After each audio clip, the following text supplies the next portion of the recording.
was odd. Everybody looks like clay, and a lot of the actors they're using are dead people, so that's... I'm actually Tupac's ghost. I'm Tupac's hologram's ghost. Oh, interesting. Tupac's hologram died? Yeah. There was a bad the car computer accident. fried. Yeah, so it's, 6 degrees of Tupac separation. Kevin Bacon's the first step. Kevin Bacon was in Tremors with... Reba McEntire. Reba McEntire is in the music industry and was working on Country Music Awards crossover with Tupac. Reba McEntire was in the show Reba. That's true. She definitely was in that show. Yeah. If It would be weird if she wasn't. That'd be funny to make one of those shows. Well, I guess... Didn't Everybody Hates Chris not have Chris Rock? He just, narrated, I guess, right? I think he wrote it, a lot of it.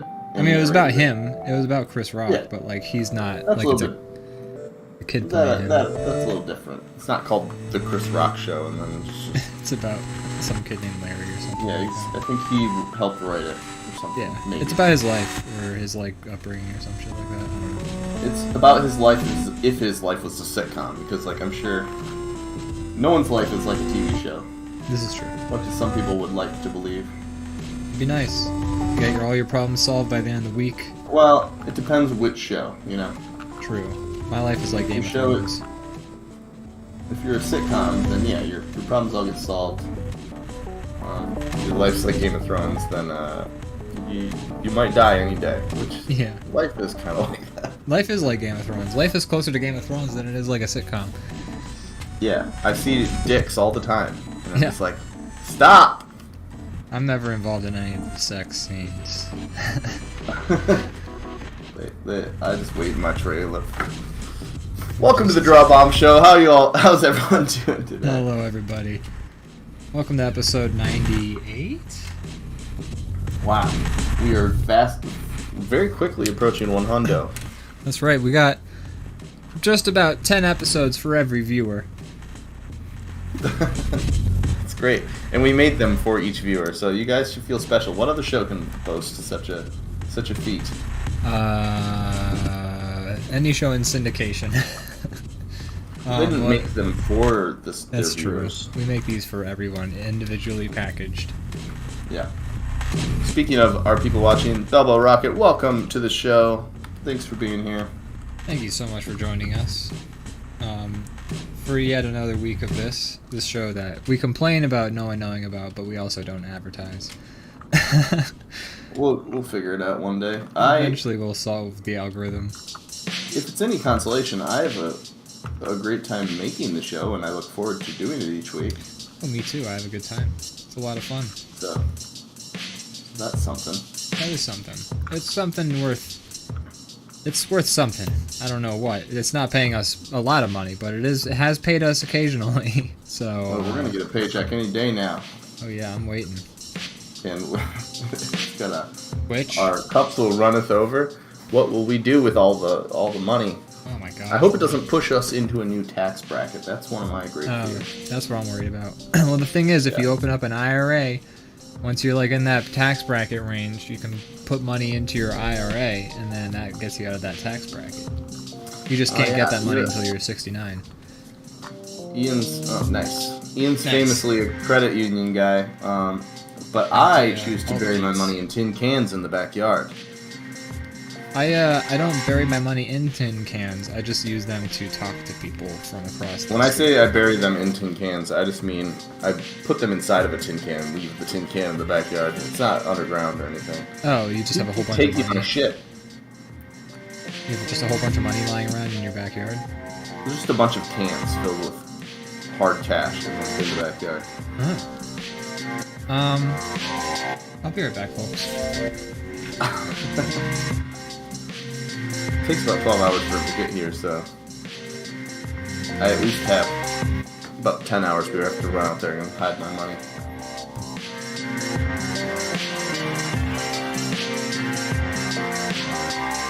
on that note, that'd be funny if he just legit didn't come back for the whole show. I would appreciate that dedication. I still have his headphones on, and therefore I've encouraged him not to come back. And finally, the DrawBomb Couldn't show find the money. Couldn't find it. Oh, hello, welcome back. Welcome Yeah. back to the show. Couldn't find it.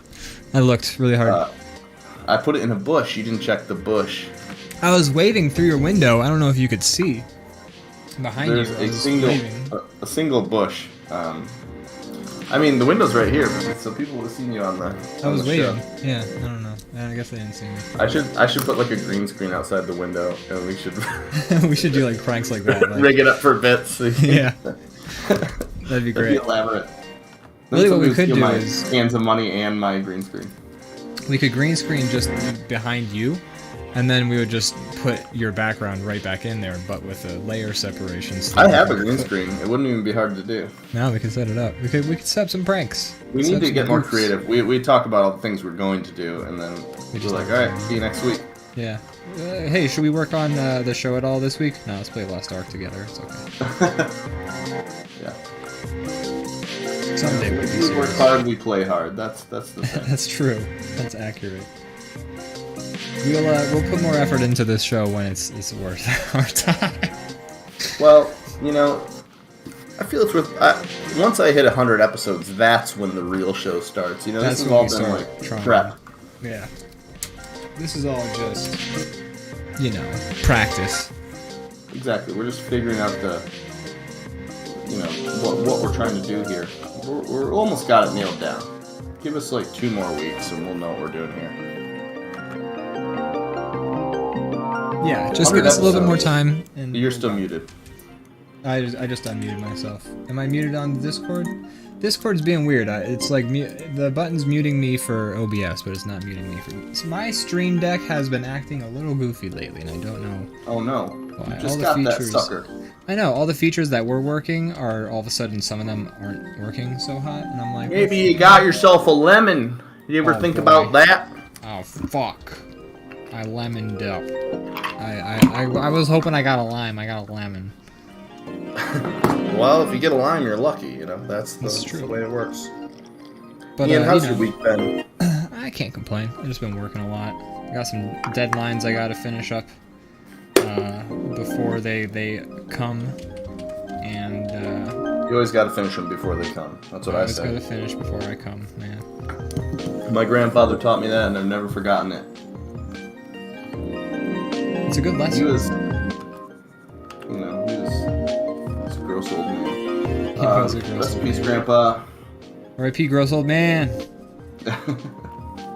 Well, this boot needs to be small for this guy to work.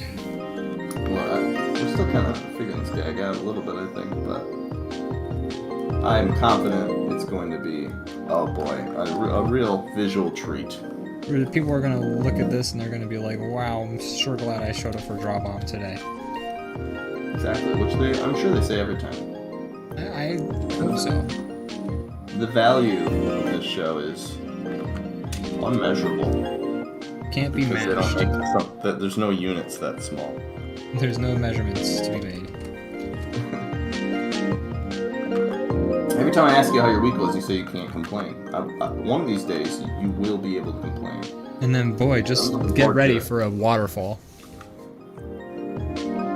Complaints. of complaints. Yeah, that's what I was saying. Have you? What's been going on with your week? Has it been good? Has it been a good week? It's been a good week, busy week. I've been working. I'm always able to complain. I just, I try to release the complaints intermittently so that people don't get annoyed and walk away. So I have to choose the moments. Choose the moments to I'm complain. I'm great at complaining. It's a It's a good skill. Complaining can be very fun. It can be very it can be almost therapeutic sometimes to just bitch about stuff. You want your complaints to be cathartic, not like a spiraling situation where you just get more angry and worse. Right. Yeah. If it's a release, that's great. If it's firing you up, maybe not the way to go. Yeah. But yeah, you also don't want to be the person that everybody thinks of as like when you're walking up to talk to them, they're like, oh shit, here we go again. Here comes Whiner McGee. Whiner McGee. That guy was just always complaining. An Irish. Yeah, just always complaining about the sudden death of his entire family. Jesus, like Jeez, it was only it was 2 weeks crash ago. From time to time. Yeah. Planes crash, you know. I mean, God. Jesus. Every time anyone I love gets on a plane, I just expect to never see them again. If it works out, then it's a win-win, you know. But I don't get my unreasonable expectations from Whiner McGee. Whiner McGee over here just bringing the whole place down. Just get out of here, Whiner McGee. Get out of here. Yeah, we hate you. You suck. Not, ever since you started your whining. Ever since your entire family tragically died, you're just unbearable. We just can't stand ya. My boy. You heard that. That was my tablet was being a little weird. Like it keeps. You like, unplug the USB and replug the USB. Is that correct? Sort of. I turned my screen off and on, which is connected via both power plugs and USB. But it was acting like a little weird. It kept making like full like as if I had pressed down and made it just a full power dot with it, and I was like, I'm not doing that. So I found out a lot of problems with my monitor, like my tablet, if it starts doing that. So I just like turn it off and on. Like I don't. It's good. It fixes. So here's hoping. A lot of things. What is the full power of the dot? Full power of the dot. Well, you know, if you talk to Arthur Benday, who made Benday dots. I don't think his name's Arthur Benday. I don't actually know what it's like French. I think he's like Jean-Gerald Benday or something like that. That sounds French. I'm a real, you know. Every time I see Benday dots, I just get so aroused sexually. I'm a real Benday ho.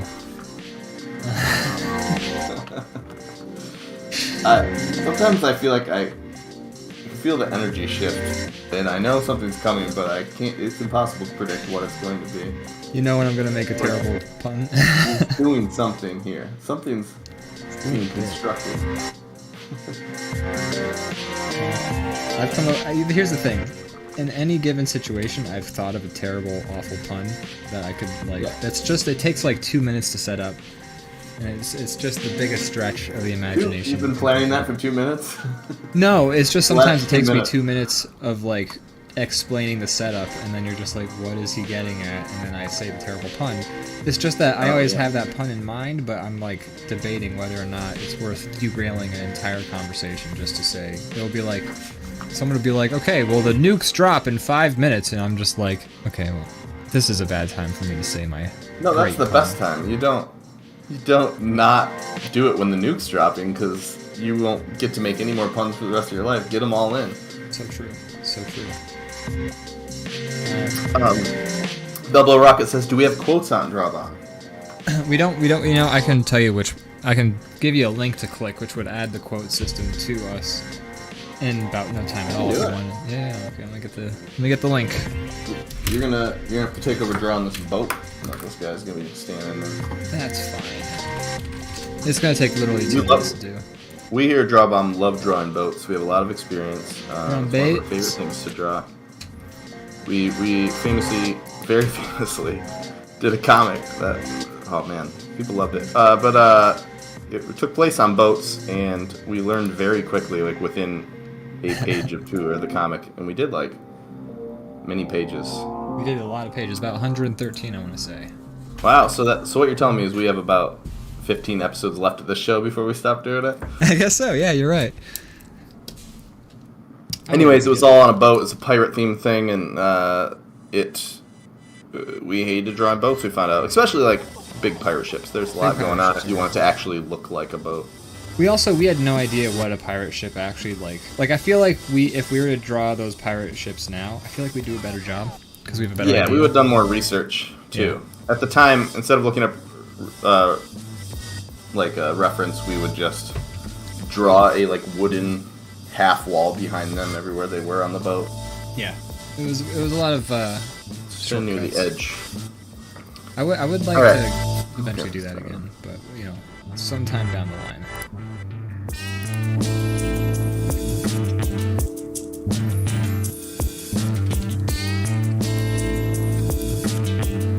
So we've established that they're in a boat.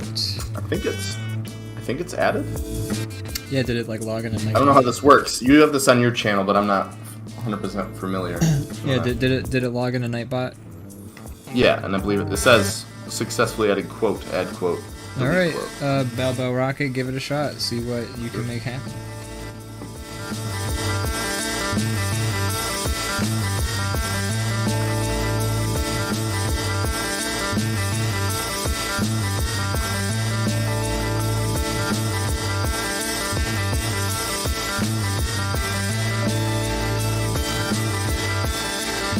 Now we're saying nothing to give her Yeah. all the best quotes. Now that we know we're on the record, we have to be a lot more careful. Yeah. Now that people can. Well, we're already on record. We have everything videotaped. Shit. It's been recording? Oh, fuck. Yeah, it's been recording the whole time. Wow. And where can somebody watch all these if they wanted to? On the YouTube channel, if you go to DrawBomb Oh my YouTube.com. Or if you do YouTube, you do look up DrawBomb on YouTube. I don't know the exact URL, but I need to upload like the last quality content. Yeah, I need to upload like the last 10 episodes or something like that onto that eventually. Say something good. She says,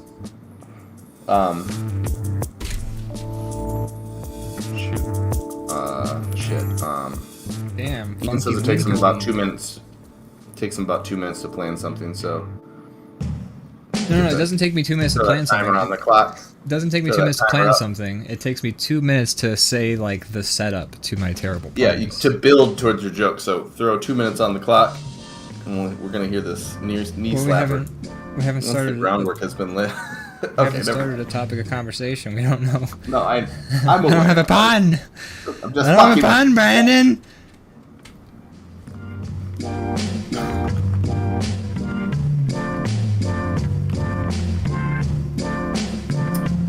Are you a fisherman, Ian? Have you done some fishing in your days? You know, I have done very little fishing. I used to have an uncle who had like a big property. I also used to have an uncle. Oh my gosh. But he used to have a big property. Small world. Small world. So crazy.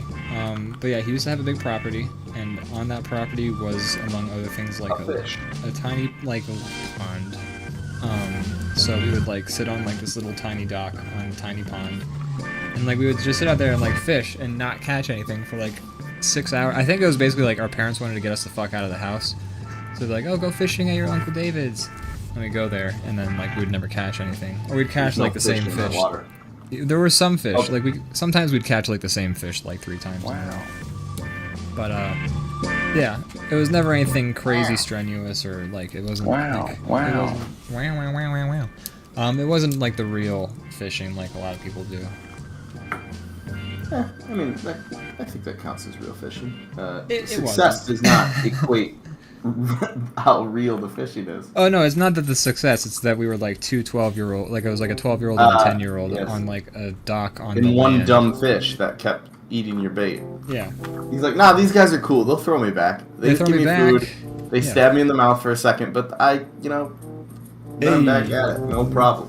Gary the fish is eating today. Hey. Not a lot of food drops into this pond. I gotta take what I can get.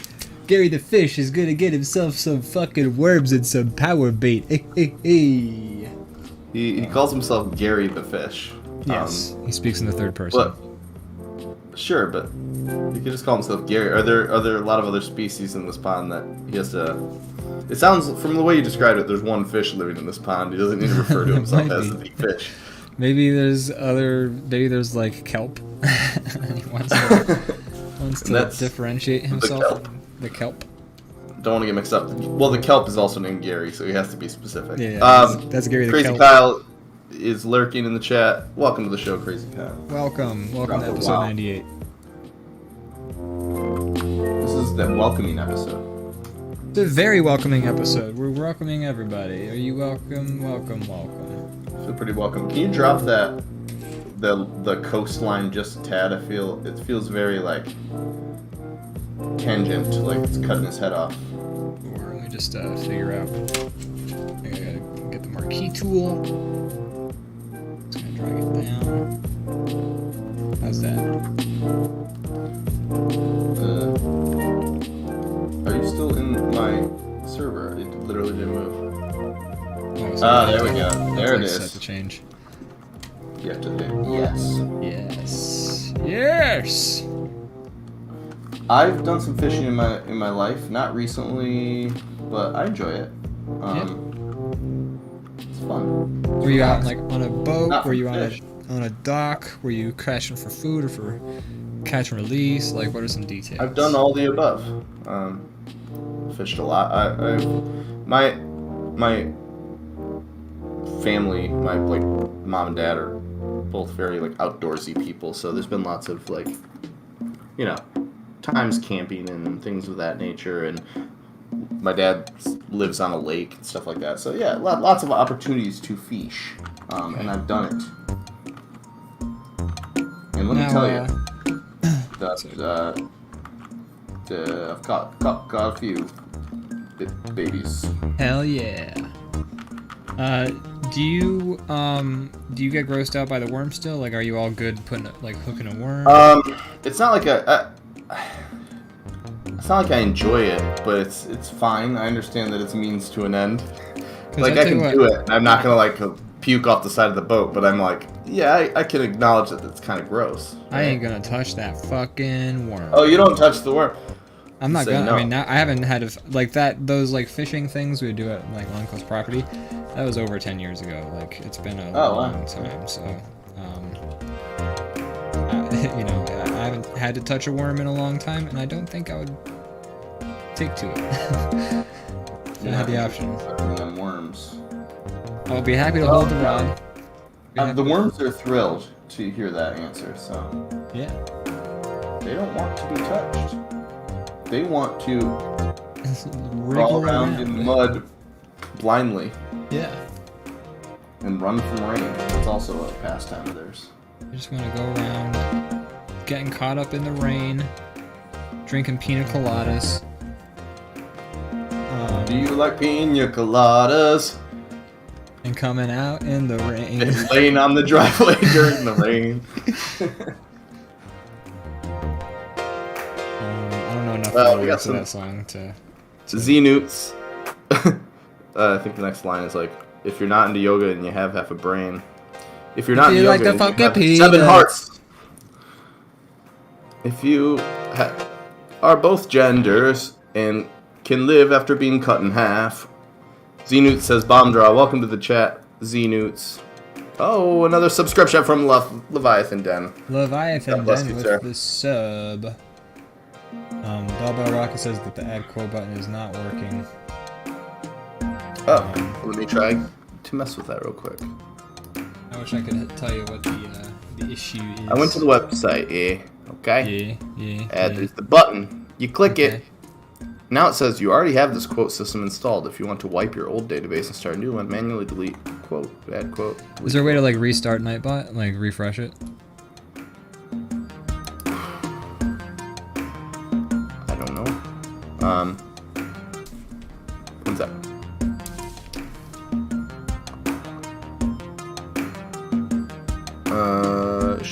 Should have worked. Yeah.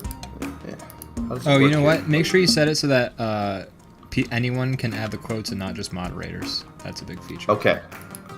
So I have to go to the Nightbot site. Is that right? Yeah, it's just under the quote, like under the commands, you'll see the quote buttons, and they will have permissions and see if the permissions are mod only. Because I feel like a lot of the commands that I've added were originally mod only, and then I had to make adjustments.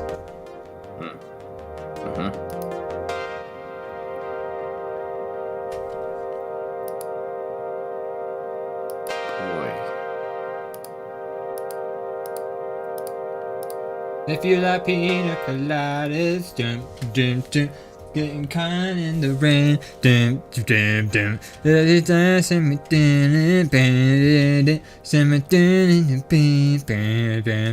if you like the fucking I don't know. penis. You have me zoomed in while I'm like trying to solve this thing. Yeah, and I was singing the song. Alright. I'm going to give up on that for the moment being. Okay. Because it's going to be a lot more of me just staring off into the distance, stroking my beard like I was in full screen there for a second. We'll add that functionality for the next episode. Yeah. Well, look at all that hatching you did on that skeleton there. I like it. I had to make it look grimy. He looks grimy, alright. The grimy skeleton. You talk to that skeleton in an alleyway, and that skeleton's like, hey. That's what you get for swimming with one boot on. That's true. You dead now. You dead. You dumb idiot. Leviathan Den says, I'm disappointed, quite frankly, you started without your boy. You know, same time, same place every week. We appreciate you being here, but that's the issue with your punctuality. We gave you the You started time. a little late, I think. I told you the time of my Doom stream earlier. You got no one to blame but yourself. Hey. That's fine. There's always the videos on demand. We're always happy to have you. This little observer here in the back. There's a tentacle coming from him. I don't know if he has a tentacle. He can. But he does now. Yeah. Or it looks like a creature that might have a tentacle. He's got a lot of eyes. He could have tentacles. Like, a lot of eyes, probably some tentacles.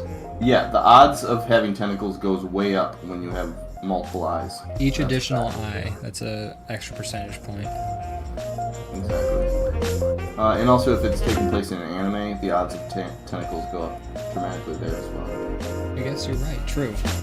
The anime. I don't make the rules. I don't make them rules. I just know the world that anime lives in. Let's see. What else can I add? Let's start coloring some of the background in. Double Rocket, I promise you we'll get this working by next show. I'm sure it's something simple. I don't work well under pressure, and that's all there is to it. Really. I legit pressed the thing, but maybe I have to make an account on Nightbot. Do you have one? I mean, we already have a Nightbot.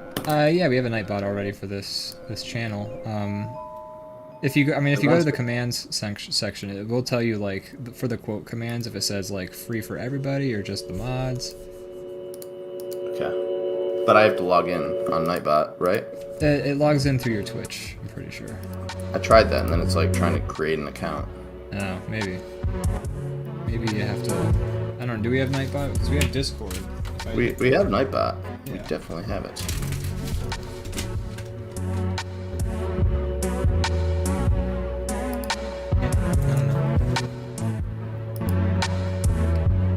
I want to give the people what they want. I try to give them what they want. Well, when you click that quote button, didn't it take you to the commands page? So it allowed me to log in through like you know how sometimes if you do something through like Twitch or Facebook, it's like, do you allow it through this account? And I hit yes, but I didn't have an actual Nightbot account that I was logged into, so right. I can't get to all the deets. But you said before that you saw like the commands in the command page. Yeah, there's Twitch Center gave me like a Nightbot quote. Okay, so maybe I can do it from Twitch? No, I mean, you have to modify it through the Nightbot website, but like, I don't know, we'll figure it out later. Okay. We're just gonna have to figure out login info and all that super duper fun stuff. Yeah, whatever you set up the original stuff with, I'll need that info, I think. Yeah. Oh well. Nightbot is posting things in the meantime to taunt us. Oh yeah, Nightbot is taunting us. Look at that. Like, hey, I'm here. You just don't know what to do. You just don't know my login info.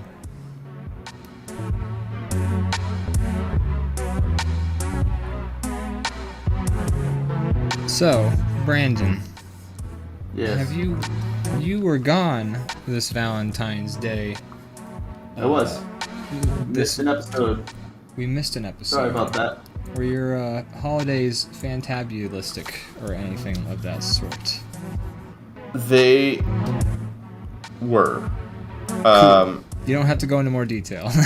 I will go into more detail. I was distracted because Bubba Rocket is calling me out on my bad legs that I drew, and now I have to fix them.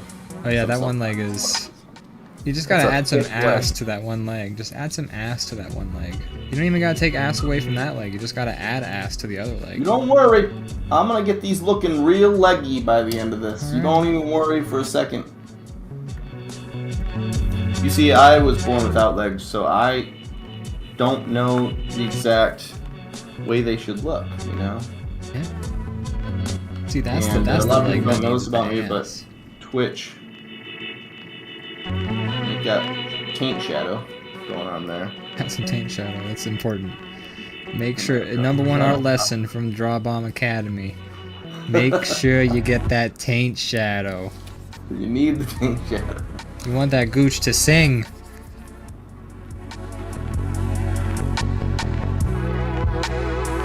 I'm just gonna copy and paste somebody's quote.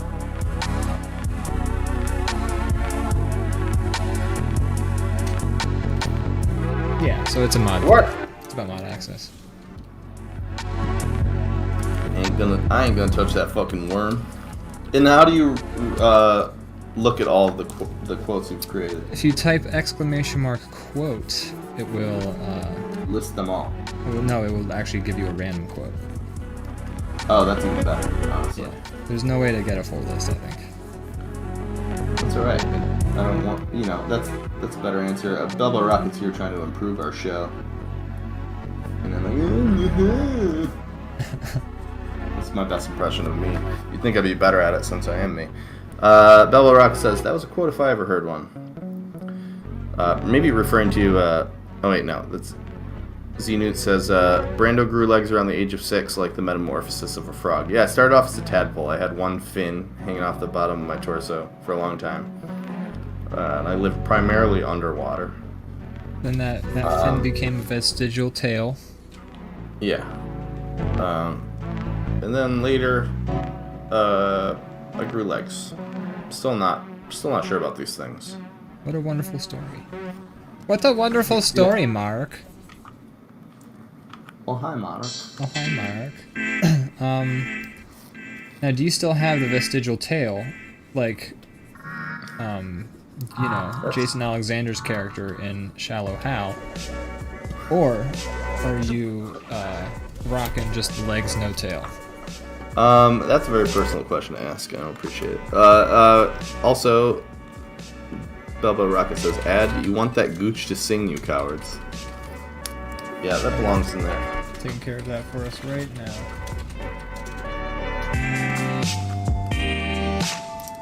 Perhaps we should put an what's the man? I had the word and then I lost it twice within me trying to say that sentence. It starts with an A. Where you an attribution. An attribution. We should have like the little hyphen and then whoever said the quote after each one. That's a good. I like that. But we'll have to do that for the rest of the quotes. Make sure you put an attribution behind each quote, everybody. Vital. Because there's two of us. Could be saying fucking anything. I'll have to up my zaniness. I feel like you're the wild card right now. You're gonna get all the good quotes. I'm gonna get all the quotes. Like, if you've ever near a pod that comes up to you, apparently dolphins reek and they like to... Okay, yeah, that is a whole other discussion. Zach's talking about dolphins and their... Dolphin rape. Their sexual harassment, yeah, the rape that they do. It's true, it's a real thing. It's a thing that they do. Yeah, they talk about... Dolphins, you know, they don't live in civilized society. Some dolphins are bad people. Bad eggs.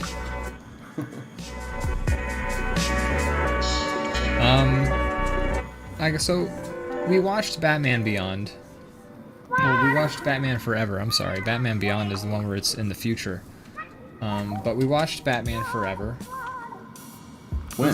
This was a while ago. This was, or no, you weren't there for that, were you? You were. I wasn't there for that one. My gosh, you missed out. That was one of the times you guys decided not to invite me. We didn't invite you. So yeah, we didn't invite you, but we watched the Batman Forever. And have you ever seen the Batman Forever movie? I think I've seen them all, to be honest. Okay. At one time or another. Some of them more recent, some of them not in a long time. It's a pretty bad Batman movie. Forever, remind me, which one? Because I forget the titles. Is that the one with Val Kilmer? It's the one with Val Kilmer, Jim Carrey. And it's got Tommy Lee Jones, Jim Carrey. Yes, correct. Yeah, it's a bad one. And the only quality part of the movie is Kissed by a Rose, correct? Kissed by a Rose is not until the next one, I think, actually, with Mr. Freeze and Uma Thurman as Poison Ivy. But no, that's George Clooney. That is George Clooney, yeah. That's the next one. I was sure. No, I think you're wrong. I think it's the Val Kilmer one. I'm pretty certain. Dog, I just saw it. I just watched it. Val Kilmer one has Tommy Lee Jones as Two-Face and Jim Carrey as the Riddler. I'm aware who's in it. Yeah.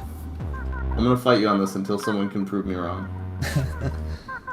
And it might be very easy to do, but I think. Wait, so what's the Rose Batman? I mean, I'm pretty sure I remember seeing Uma Look up the Thurman. music video. I'll be happy to grab look that music video. Give me one sec. We're not gonna show it on the stream. Oh no, I can actually. I can show the fucking music video on the stream. We could sing it, and then that would be the same.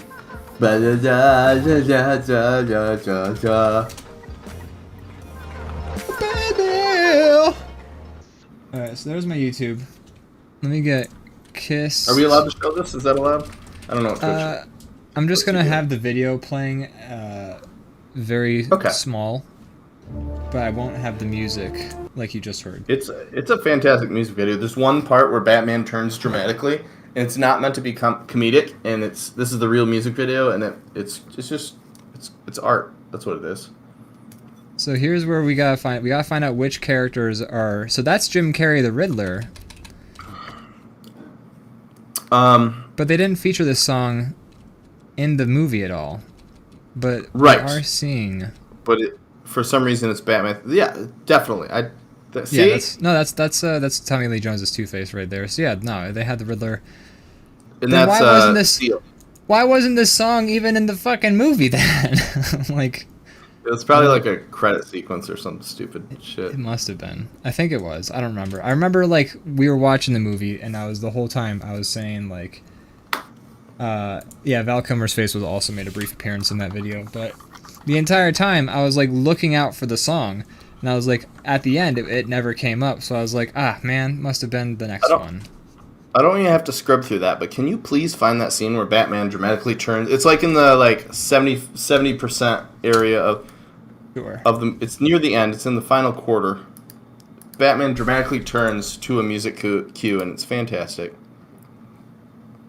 Because he can't move his head without moving his neck. That was also true with the Michael Keaton Batman.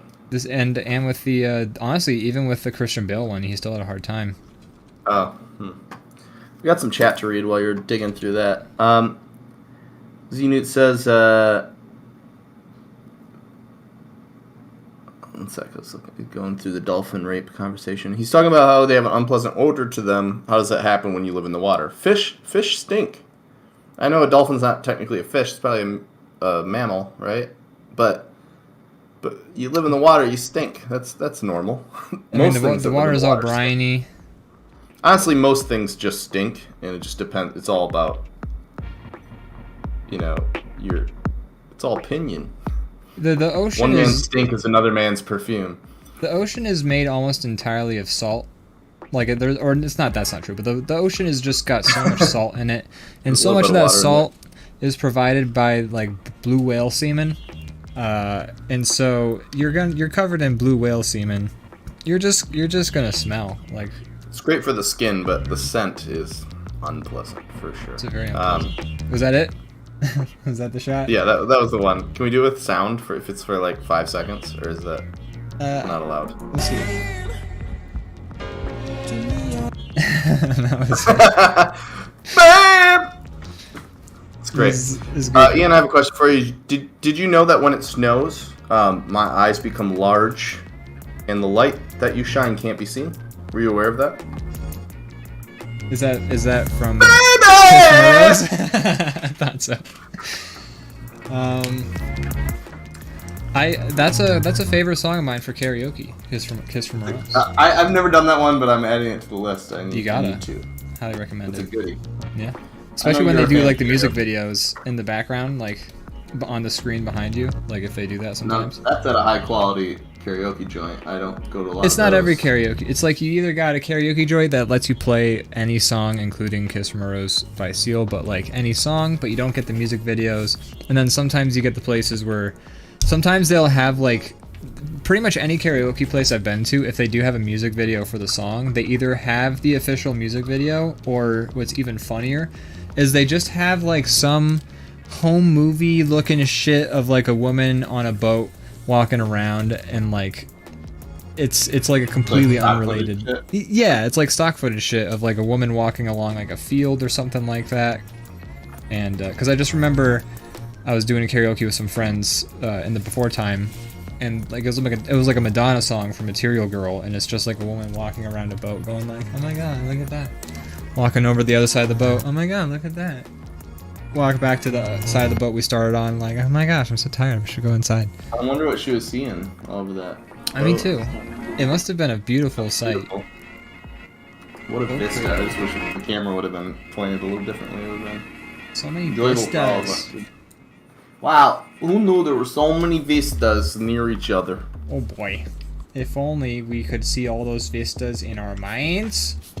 Zenut says, I mean, that movie was already pretty bad. Don't think it needs a music cameo like Vanilla Ice and Turtles 2. That was a fantastic scene in Turtles 2. Drop where the Vanilla zero. Ice shows up at a concert, and then the Turtles fight Super Shredder while Vanilla Ice performs Ninja Rap, which he's playing off like he's coming up with on the spot, which is a thing they don't really do much in movies anymore, but it's from a bygone era. Yeah. When you would have like a really shameless like musician like cameo, just because they were hot at the time, you wanted to get kids like excited for a moment, and then they just like pretend like they wrote a song on the spot in the movie for like the movie. Yes. They always say some line to their band like, alright, follow me, I'm gonna go fast on the chorus, keep up. And then they're just like, do a whole song and everybody's like, knows the words. Yeah. There's like a Walk dance Hard already has a great coordinated. joke about that. It's great. Walk Hard has a great joke about that. I think my favorite interpretation of that like trope is I think you should leave with Tim Robinson, the now infamous. Yeah. It's not infamous because infamous means bad, but the now famous bones are their money, so are the worms sketch. That one just His show in like, general has been like pretty viral. I've been seeing it posted at like so many people are talking about it. yeah, Which makes me happy. makes me very happy that's getting the attention it deserves. But that sketch, like I've always thought like, man, one day I want these movies to poke fun of the fact that like everyone just knows and is on like the same vibe, and like that sketch is so perfect because it's like the band's doing all right, which the band will be able to play like a basic like bass riff and like do some drums with it, but like having the other guy try and do lyrics too because he's like not, he doesn't have the vibe is so funny. That's the thing. They always do a few shots of everybody like trying to learn the notes. Mm-hmm. But then by the end of the song, they try to throw that all away, and they're like the whole band singing the words with them, and like words they wouldn't know. And that's That was where you're ridiculous. supposed to forget the whole. Alright, just forget about it. Just enjoy the song. You're watching a movie. You want to pretend you're watching a documentary? Go watch a fucking documentary then, okay? I mean, some of these like biopics these days are that type of movie. Like, have you? It won some awards, so I don't want to be like the guy that's just like the hipster that hates things that are popular. But have you seen Bohemian Rhapsody? I have not, but I've seen movie clips, and it looks like I'm a huge Queen fan, but that I'm a movie's huge very Queen like fan. masturbatory. It's like there's literally a scene where like Freddie, like I wanted more like the drama because there's a lot of drama and like you know like tragedy and they had some of it, very little, but like there's literally a scene where like they're waiting at the studio and Freddie hasn't shown up yet and he's taking too long and they're all like getting pissed off and he shows up and he's all like hungover and on drugs or something and then he's like, yo, I have an idea for a new song, and they just write Another One Bites the Dust in like 5 seconds. And I might be exaggerating slightly, but it's just like that's the type of movie we're watching. Yeah. And I'm just like, come on! Like I actually like the band, and I'm just like, this seems like I want to know. I want to learn more about the band. I don't want to like. If you're just trying to get me to like Queen, that's already done. I like the band. Yeah, it's a 30-year-old band. I want to learn about them. Interested. Most of the members are already dead. First of all, that I've seen a clip of that movie, and I was just like, this shit is hot garbage because the editing in it was terrible. Like it was like a new shot every 5 seconds. People looked like they were green screen in front of their background, and like they were sitting at like a cafe, so there's no reason for them to be green screen. Like it looked bad. Like the movie looked, and like it was like when we watched that Resident Evil movie. And which one? We watched all of them. The second last one, where like the editing was so frenetic, and it was just constant cutting. It was like 8 shots to get like the main character stepping out of a car. That's what I saw when I saw the Bohemian Rhapsody. The clips that I saw of the movie is I just couldn't keep track because every clip was like, oh hey, here's the next shot. Every shot is 2 seconds long. Funny story, we were watching we watched all the Resident Evil movies, except for the one that just came out. We haven't watched that one yet. We will soon. We should watch that, though. Yeah, I would love to. Anyways, we were watching all of them, and we were on the third one, when there was a scene where Mila Jovovich gets out of a car, and there's like 13 different shots. For just the mundane... This is a movie about like fighting and action and killing zombies, and this is just her stepping out of a car. And they got like 13 different shots from every angle of her stepping out of a car. And Kyle was the one who mentioned it, and he was just like, that's a lot of fucking cuts, I'm getting like sick. And then he looked it up, and the Resident Evil series has the record for most frequent cuts of any film series, so there you go. This is true, yeah. It was validating to find that out after we were all like disoriented by this. Well, it wasn't the third. It wasn't the third movie. It was like the fifth. The third one when they're in the desert. No, I remember the shot. Well, yeah, but the third one, the desert, was that was before they did the ultra fast editing. Like it was like the second last one when like the editing was like they were all pretty bad before. Don't get me wrong, but it was the second. I'm here to argue with you again. We're going from Batman to Resident Evil, and I will say that was the movie that we looked up that statistic because that was the scene. She was in the desert, she got out of the car. First of all, after the third movie, they're all in the desert, like every single one. The third one takes place in a full desert. It does, but so does the fifth one, and so does the fourth one takes place on the world's a desert in an ice, like under a glacier or something like that. Well, the glacier is not till the fourth one or something like that, because there's one where they're just in a desert, and it's like they're both. The whole world is a desert, but they're also in the American Midwest, like in Arizona. Like you can see like Las Vegas. So they're both in a desert, but in a place that was already, like the world is a desert, but they're also in a place that was a desert before. But then there's like the fifth one where there's like, she eventually fights like a flying winged bat thing with like rocket launchers or something like that. And in that one, that's where the editing just like went way over the top. Zach did back up your claim. I still, in my brain chooses its own history, but and I still remember it this way despite Zach backing you up. But they were all bad. Don't get me wrong. 2 votes against 1, so they were perhaps all you're mess. correct. This one I feel very confident about. Like the Kiss from a Rose one, I was arguing because I just didn't hear the song in the movie. It could have been during the credits though. Like again, I don't remember. I know we talked about that watched song. Kiss from a Rose music video like a month ago, so that's you why watch it every day. You watch that? I do. That's how I start my day. Some people have coffee. I watch Kiss from a Rose Batman music video. I wake up and Morgan's like, "Good morning." I'm like, "Don't fucking talk to me. I need to watch." And she's like, "I'm sorry, you haven't watched Kiss from a Rose." Don't talk to me till my Kiss from a Rose cup is this full. I'm not defending that behavior. But it's just she knows who I am. She knows what I require to be a functioning member of society, and I just I'm hot until I have that video cool me down. It's ironic because it's like the coffee because you need it to like start your day, but it cools you down instead of warms you up. Shiny Doggy says leave Morgan alone. Yeah, Brandon. Yeah, it's not. I agree with you. It's just not fair. Leave your poor fiance alone. She deals with enough. She deals with you on a daily basis. She truly does. She truly does. So after Shiny the Doggy. show, I'll let her know that chat asked me to leave her alone. She'll be like, what? She'd be like, oh, great. And she'll, like, open a closet door and, like, her bags will have been packed in there. And she'd be like, okay. I'll be at my mother's.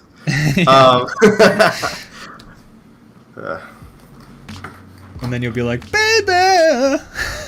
Then I'll pull out my karaoke machine and have a seal dance party. You know what they should make? They should make iPod karaoke. Yeah. Explain this invention to me. How does it work?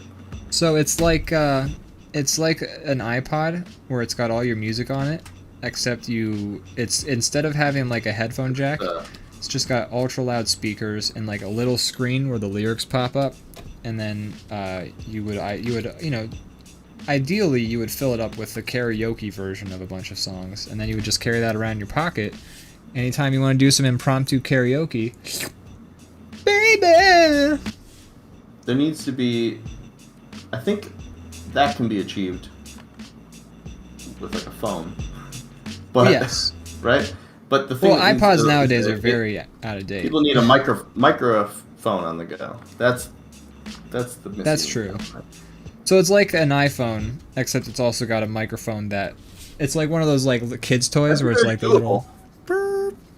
It'd be very doable. A lot of headphones these days just have like a little piece of plastic on them with a microphone, and actually they work pretty well. Like the quality's not even that bad. So it's like you could totally put like a spot on the phone where... I mean, a phone has a microphone, right? Because it's a phone. It's a phone, like, forget about that part of the phone. The key part, the part that makes it a phone. We still call it a phone, but it's a computer. It's a computer that Skypes. Yeah. I would say the phone feature is my least used feature on my phone. Yeah, well, here's the thing. I would probably use the phone feature more, except one, I hate talking on the phone. Agreed.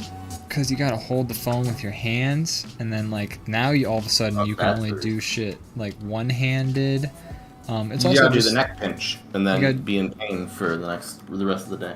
Yeah. And I just that's not for me. I also get a lot of anxiety just talking on the phone because I'm just like, no, this is what I hate talking on the phone.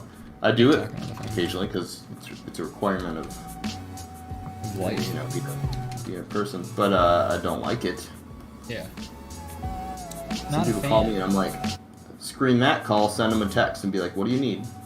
Right, just send it via text. Just text. I don't want to give you a peek behind the curtain, people who are trying to call me, but that is what I do often. Those people probably know, right? They have to know.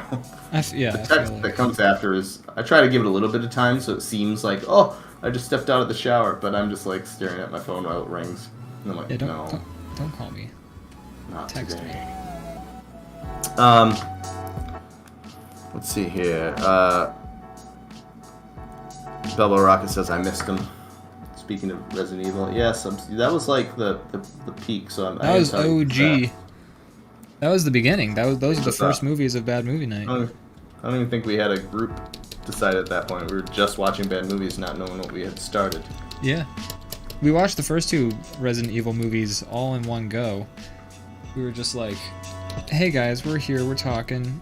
Want to throw on a Resident Evil movie? It was like 1 o'clock in the morning. And then we finished that, and then we were just like, fuck it, we'll throw the next one on even though it's 3 o'clock in the morning. Let it ride. Yeah, and we watched both of them. And the second one was, I think, my favorite in the whole series. I think the second one. Yeah, it was worth staying up for, that one. It was just a rare thing when you're trying to watch bad movies that you get a good one that you're like, I'm glad I did that. 90% of the time you're like, well, that was a fucking waste of time. Let's do this again next week. Yeah, that's usually how it goes. Well, that was a nightmare. See you next week. Belva Rocket says, some of my coworkers are on the phone with their AirPods literally every minute of my shift, and I never know when they're talking to me. Ah, yes, the old, Bluetooth ear thing. Ah, yes. Before it used to be like, oh, what an asshole, he's talking on a Bluetooth, he's so important, and now it's just like everyone's kind of like talking like that because it's just more convenient. Yeah, I still haven't really done that because I don't know. I don't like the whole look of me just like walking around like hello, like yelling into the void. I want like the scene so it seems I don't know. I don't like just like I don't like. Excuse me, where'd you get your lunch, sir? Oh, don't mind me. I'm just using my hands-free cellular device. I like that you touch your ear like a secret agent. Hello. Yeah, it's the only way I can sell the bit. Yeah, I don't want to just walk around the grocery store just like being like, and then what'd that fucking asshole say? Like out just like into the air. Yeah. What the fuck did that piece of shit say to you, that stupid dick? I'll kill him! I'll kill him with my bare hands! Yeah, well also, I don't talk enough on the phone to warrant, like, walking around like that. Me neither. I talk to like 3 people. Yeah. And I try and tell them to talk to me through text instead. My mom, my dad, Morgan. Bada bing, bada boom. Not the end of the list, to be honest. Or if I'm like trying to fucking like fix my like something that I have to call a company. Yeah, you know, doing service calls, but like I'm not trying to do that out in public because half the time they're just like, okay, give us your social security number. Ah, my social security number, sure. Let me know that out for ya. It's 555-5555-55555. Oh, thank you. No, I'm just on a crowded subway. Don't worry about me. You gave too many numbers there. I know. I gave one extra. Just so they wouldn't know your real one, which is 1 less 5. It's the same amount of 5s, but where did I slip that extra 5 in there? You'll never know which 5 to delete. Which is the extra 5? You don't know.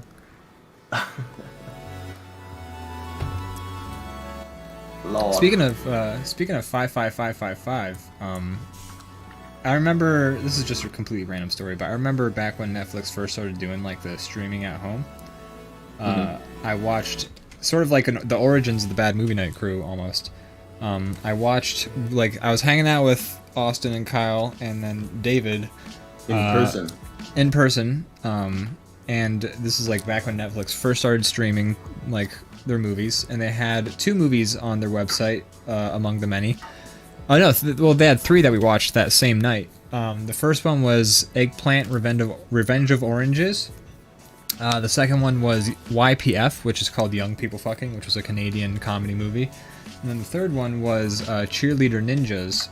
Well, I just found out that the guys who made Red Letter Media made Orange's Revenge of Eggplant. So really? I've never seen any of their movies. I know they have a new-ish one that's like maybe like 5 years old now. Space Cop. Yeah. I still haven't seen that, but I haven't seen anything else they've made either. But yeah, I haven't seen. I didn't know that they had made Orange's Revenge of Eggplant, and I completely forgot about it. And then they were talking in one of their behind-the-scenes featurettes, and they're just like, "Oh yeah, when Rich was making the sets for Orange's Revenge of Eggplants." And then I was like, "What?" And then I went to the IMDb page, I found the movie, and then I looked it up, and all their names are on that movie. They all made that movie. Yeah. But the reason I brought it up is there's a joke in that movie where somebody's trying to call help or something like that, and he's like, "Hey, I need you to call help. Just dial the number. It's 555-55. It's all 5s. Just type 5 in a bunch." Like that's which is really funny. Z-Newt says, "I can't use earbuds. Those little buds fall right out of my gaping earginus. But you must be able to hear really well if you have giant gaping ear holes, right?" His hearing is awful. He can hear. Can you hear me right now? Hello? But like not coming out of your speakers. Can you hear me 2 states over? With his ultrasonic hearing, like that character from Encanto. He says, "What? What?" I actually, my dad recently gave me like he's like, "Oh, I have these AirPods. I think they were Chinese knockoffs though, because they didn't have the Apple logo anywhere on them." And but like the one worked for like a little bit. The other one just stopped. The one worked for like 5 minutes and then it just stopped working. And then I don't know. But both of them just fell out of my ears. Like I tried listening to a podcast while I was doing some shoveling, and then they both ended up just falling right into a soup of like water and ice and salt and like glue. You were making soup out there? I was making soup. And then I was just like, well, there goes those. Those are done. I have, when I wear like earbuds, I have one ear that works as designed, and then the other one, the pods, whatever, the buds fall out. So one ear is too big, and one ear is just right. My left ear is definitely the larger one because that one falls out much more often, but the right ear is just as susceptible. So it's just, he's got big ears. Big ears Ian. Dirty ears Mike. Hey, it's Dirty Ears Bill. Hey Okay, guys, Bill. It's Dirty Ears Bill. That's an Arrested Development reference for those watching at home. Yes, television existed back in the year 2003. It was alive and strong. It was live and strong, as 30-year-old man-children used to watch it aplenty. Speaking of television, have you watched anything recently, Ian? Anything new? Let me look at my notes. No television. Not really. All you wrote down was, did not watch anything. Did not watch. I just didn't have any. I have Batman Forever under movies. Last night we watched a Steven Seagal movie. We did. Bad. It was really bad. That part is probably expected, but it's just like, just real bad. And then the only the only redeeming quality was this weird scene at the end. The very last shot. That felt so out of place. The whole movie is just like them, like with the stuntmen making it look like Steven Seagal's fighting people. There was a scene where him like people with like a Gatling gun shooting like 1,000 bullets at a time, and he peeks around a corner with a little pistol and just goes, "Pew," and then gets behind the corner and somebody just gets a bullet. The bullets are always right here. Yeah. Every person he shoots is just like a perfect like a little circle right between their eyes, and they just fall over. And he just like peeks out like Steven Seagal. He's like, "Pew." He's like, hey.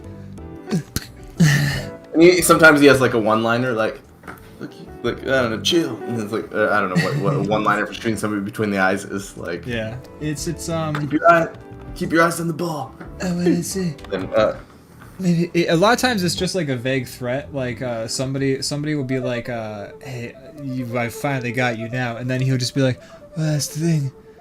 Is a lot of times when you're in the lead, you can fall back real quickly.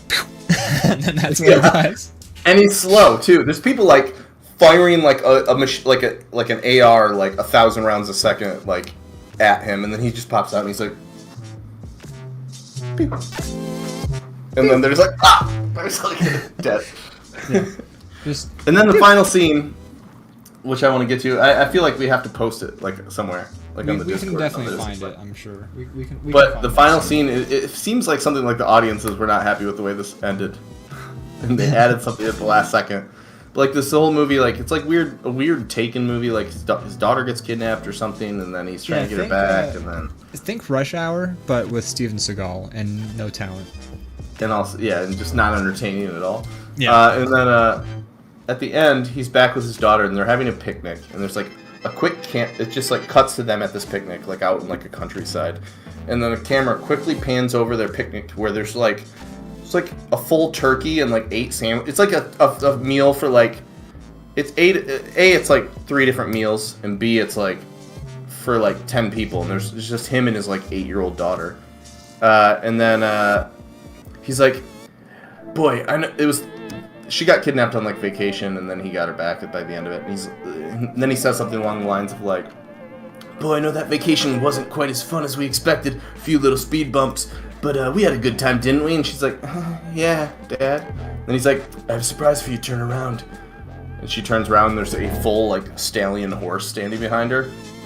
And she's like, "Wow!" And he's like, "That's yours, honey. That's your horse now." And she's like, "Yay!" And then it just cuts to him like smiling and like freeze frames, and then it like fades to black and the credits roll, and it was amazing. It's the goofiest shit I've ever seen in my entire. It's like because like need to get a clip of it. They stop him like mid like laugh. I feel like they got a sort of like somebody said some. Yeah, hold on. Do that. You need to build a OBS filter that freezes. Yeah. Do the face again. Yeah, because like he's laughing. They must have gotten him to laugh at something like very mildly funny, like, and he's just like he's like doing that laugh where it's not an audible laugh. He's just kind of like he's kind of like oh. But so his face is like freeze frame, like just like at a weird shot, like in the middle of him going like, oh. It's just. Then it does that weird thing that they didn't do in any other part in the movie, or haven't done in a movie in many years, where it's just like the frame just freezes and it's just like a shitty like. It's not even like a. The shot's not even like cinematically like interesting to look at. No, it's they not. just paused a movie. And then it fades to black and credits roll. And it's over. They just didn't have anything better to end it on. At this point, they're like, well, if they made it this far, what could they fucking be mad about? Like, they already wasted all their time. We already had their money. It came out in like 2006. So like, this was like not. I mean, it was a while ago, but like Steven Seagal's like career existed before for some time, but after for still a considerable amount of time. It makes no sense because there is nothing that like I would like if I saw this, if I had driven myself to a theater and I had seen that movie. I would be pissed. You think that movie was in theaters? No, I think it went straight to video. There's no way a movie like that ever went to a movie theater. Steven Seagal and Jean-Claude Van Damme, both their movies just all go straight to video. I'm pretty sure. It would make sense. I mean, Jean-Claude Van Damme had to draw at one point, and like Bloodsport's like a very fun movie to watch. Yeah. We should watch that in the group. It's a good bad. I'm okay with it. Yeah, that'd be fun. Have you seen Bloodsport? Gosh, you know, if I have, it's been so long ago I don't even remember, but I don't think so. It's pretty fun. Yeah, I'm down. I'm always down to watch anything with Jean-Claude Van Damme. Since we have two of the movie crew in the chat right now, be ready for that. We're gonna watch. Yeah. Watch some Bloodsport. Bloodsport. Have you played any games lately? I've been playing a lot of Lost Ark, as you already know. Yes. Yes. Enjoying that quite a bit. For a free game, for an MMO, it's pretty fun. I've been enjoying it. For free. Yeah. So yeah, I've been enjoying that. It's definitely got the dopamine drip like figured out. I'm every time I'm like, no, I'm done. It's just like, but what about this new thing that you can do? And I'm like, okay, I'll check that out. That's what I've been doing lately. How about you? You've been playing some stuff on your stream. I haven't. I've been playing Doom. Been playing the Dooms again. Just cause I wanted to play somewhere I go shoot, bang, bang. Right? What was that? You're on Doom 2, correct? I'm on Doom 2. I'm almost finished with it. I'd be finished with them. I'd probably be finished with all of them if I hadn't set some weird, rigorous... I didn't think it would end up having to be this hard, but I set up this sort of thing for myself, and I refused to budge, and I'm still sort of... No, that's good, though. I think that's what sets you apart, you know. It's hard. It's not easy. I know. It's miserable. Did you make any progress today? I popped in for a second, but did you beat any levels? I beat 2 levels today. So that's the thing. It's hard, but every time you do it, you're get a little further. Getting there. Yeah. I mean, one thing if you were just like 3 days of you streaming the same level that you can't beat. Yeah. Well, it was the one day. It was just I did it for 4.5 hours of me just playing the same level over and over again, and I was so mad. I watched that day. Yeah. I think. I ended up saving a highlight of that particular, like the run, from that stream. I played 2 of the hardest levels in Ultimate Doom, and then like I started with a pistol on both of those. So because I beat all of those in the same stream, I saved a highlight of both of them.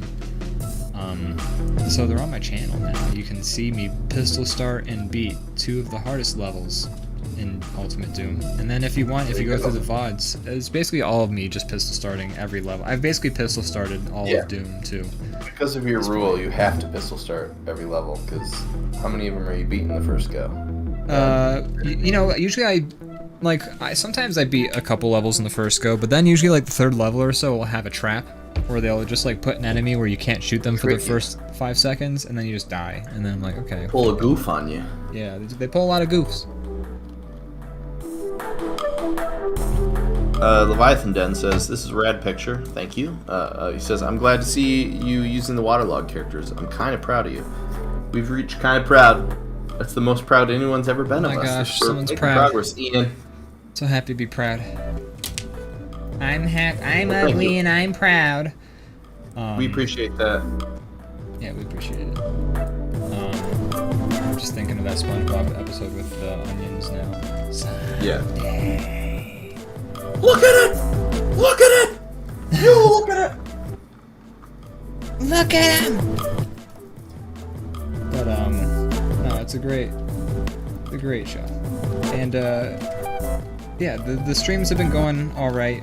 Very frustrating, but we're almost done. And you know, I feel like I'm showing folks who maybe have not experienced Doom before. Yeah. Just, you know, the origins. And your viewership's been pretty solid. You got people who are watching your pain. That's pretty fun. Yeah. It's I've had a few people pop in who showed up just because that's the interesting thing about being streaming a variety of different games is like people will go looking for somebody who's streaming a specific game, it seems. Exactly. I quickly disappoint them when I reveal that it's not the only game I stream. I stream a bajillion things, but you know, some people stick around. Leviathan Den says, "Oh shitter, what are you all going to do for episode 100?" Well, we were discussing this right before we went live, and the answer so far is, not a goddamn thing. We have 2 weeks to come up with a plan, but we're going to do something. Yeah, I mean, well, so the one person we were talking about having on as a guest, they're busy right now, but will they be busy in 2 weeks? I mean, they might be able to be on, but I don't think we wanted them to do some preparations. They're in the middle of moving. So. Yeah, maybe they can prep like just the day of and like just some real quick shit. I don't know. We're gonna figure out something. We'll have something for you guys. Yeah, we'll figure something out. This drawing is good though. I like this drawing. Yeah. I'll save this one. I like your little look at the texture of the skeleton and that boot. Look at that boot, everyone. Give a round of applause in the chat for that boot. That boot and that boat.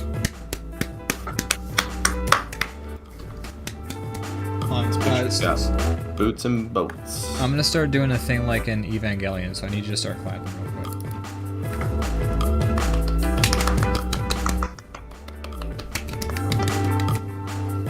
That was an Evangelion moment right there. I get it. Okay, I get a delay, so okay, I'm seeing it now. That's good. So it's hard for me to know what your bits are in advance, but I enjoyed that. Just kind of have to trust the process. We should build something like a round of applause button that does that back and forth, but also adds like a crowd applause noise. You know, I could add some more buttons that do some automatic camera switchery in my little stream once we get playing with what's it called? Mix it up. Mix it up. That stuff would be easy breezy. Very easy breezy, beautiful. Maybe we'll meet up sometime this week and come up with some stuff for 100 for the stream. That's right. Do it. I'm gonna do it. Alright. Let me delete all this stuff and we'll get going on to the next thing. How about a little bathroom break? Is that an I'd be option? so happy to do a bathroom break. That'd be fantastic. So I'm gonna take one either way, but it'd be nice if it was an actual segment. Yeah, no, let's do a little bit of a break. Be back in what, like 3 minutes? 3 minutes, something like that. Yeah. I'll set a. Yeah, I won't even set a timer. We'll just be back in 5 minutes, folks. 5 minutes.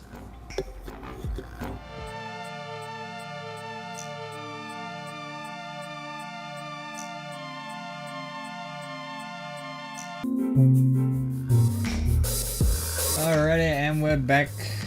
We're back. Oh my.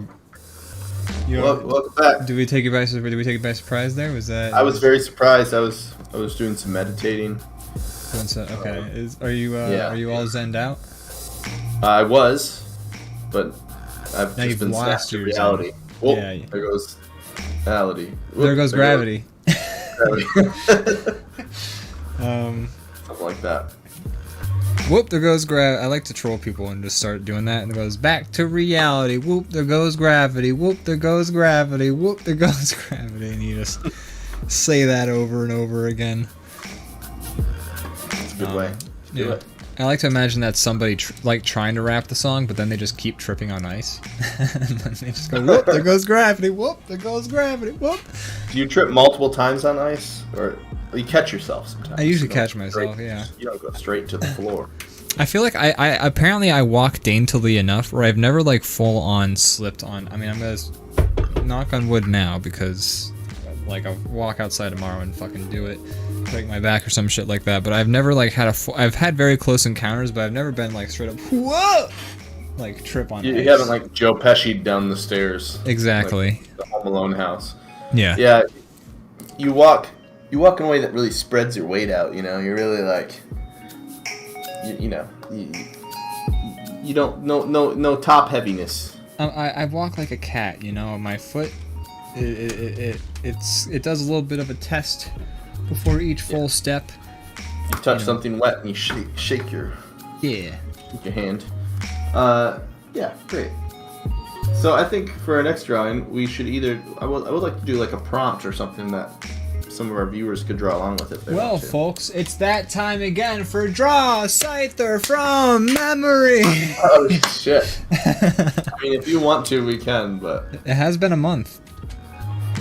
Oh my god! All right, I feel like it's gone from my brain, so let's do it. It's the perfect time to do. We said.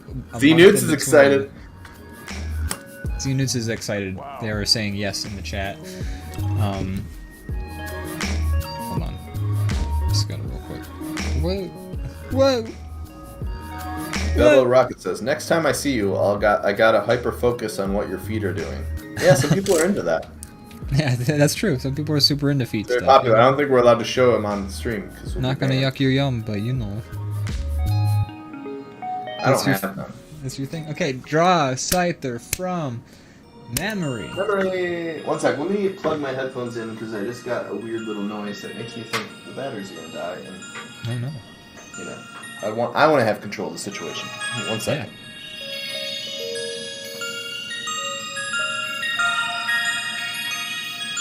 Alright, we're wired. We're wired, we're in charge, we're on good. the grid. Alright. Scyther from Memory. Scyther from Memory. So do we set a timer? How do we do this? What's the way? I want to set like a 5-minute timer. Sounds great. Yeah. I think I'm gonna do alright. I've been playing some Pokemon Arceus? I don't know how it's pronounced, but there's Scythers tromping around, and every time I see one, I get a little bit of like shiver down my spine. I know I'm gonna have to remember what they look like. I gotta draw that. In front of an audience. Okay, we're gonna start the timer. Draw you. I'm gonna draw you. Yeah. Okay. Oh, I'm gonna draw you. All right, 3, 2, 1. 5 minutes on the clock. All right, let's go.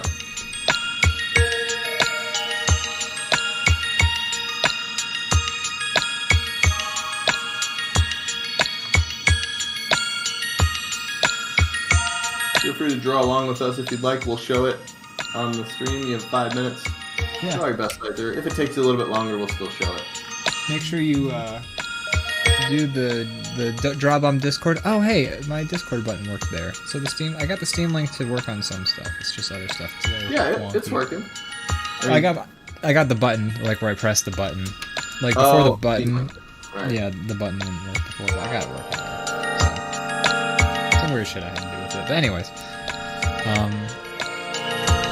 I feel like these are going to be our best Scythers yet.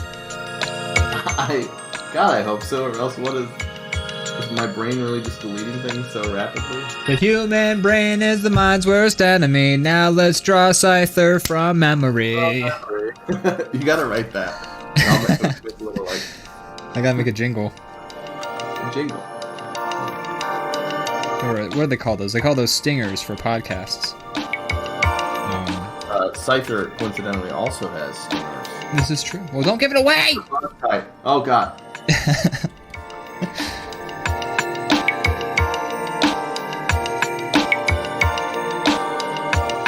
I feel like I have most of it, like, pretty much memorized from the last one. There's, like, a couple things where I'm, like, iffy. And I don't want to steal... Yeah. Like, your head is a lot better than my head. But I don't want to steal it. It's too late, you know?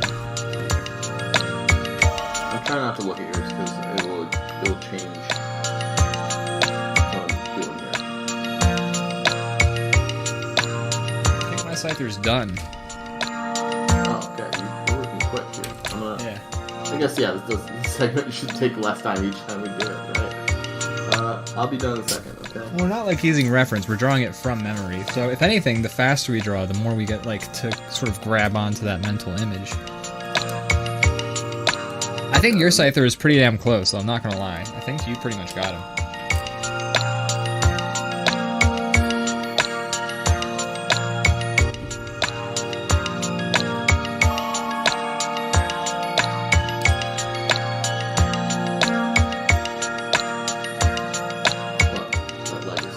That leg's too long. I have issues with legs. The chat already knows about this.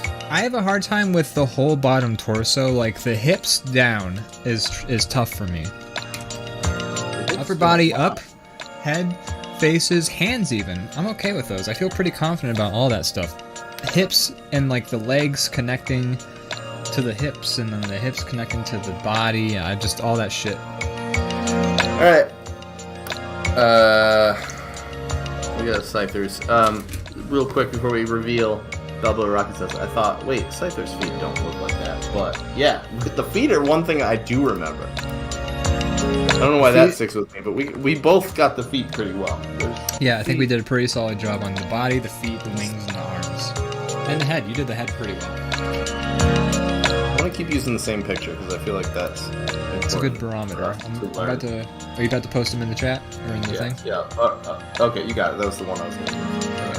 That's the one we can shrink it down. Is this Mine's got like scoliosis Scyther, but it's pretty accurate, I think. So, okay. We forgot the vest. The vest. We both forgot the vest. Our wings are pretty good. Your head is wrong. Yeah. Your head I knew was better. You're missing the shoulder pads. I got the shoulder pads. It's true. I haven't nailed down the arms yet. Yeah, the scythes themselves have a little bit of a uniqueness to them. We're also missing the hips. I give him knees instead of hips. He needs hips, no knees. Oh, it's true. He's got... Your knees have the right amount of joints, but the legs, the feet themselves, I think I got closer. But like the ball and like... You just have to like... I guess there is something above the knees, but it's barely anything. It's almost like those are like hips. I think of more as like kneecaps. Yeah. Those are high knees. Those are high knees. It's a ratio thing. Like you have the right parts. Your ratio is a bit off, I think. And both those wings are up in the air. They both go opposite directions, but they're up. They're not like spread like a butterfly. They're like yeah. Up the top. Well, I think that's an angle. I think they are spread like a butterfly. I got his eye pretty. I got some things right with the head. You got most of it. Yours is closer, in my opinion. That was the timer, by the way, for the. All right. Well, we made it. We beat it. Great. Scyther from memory, folks. Hunched over like he's like been working in an office for. Yeah. But he's got the right parts mostly. Got the right parts. Can I say I've got the right parts? There it is. Yep, that was the Should moment. I save this for like, posterity's sake? Tracking history? Yeah, why not? Save it as another Scyther. Because there's several in here. There are quite a few Scythers we've drawn. This is our third, fourth... memory. I want to say fifth time doing the segment. Alright. Might be our second last. Soon we're gonna draw it better than the original, and Pokemon Game Freak will reach out to us and give us an award for improving Scyther's design. We'll have to go up to one of his evolutions after we beat this. True, we should. I mean, we've talked about tackling different Pokemon before, but we haven't figured out, where to go now. I said Raichu. Okay.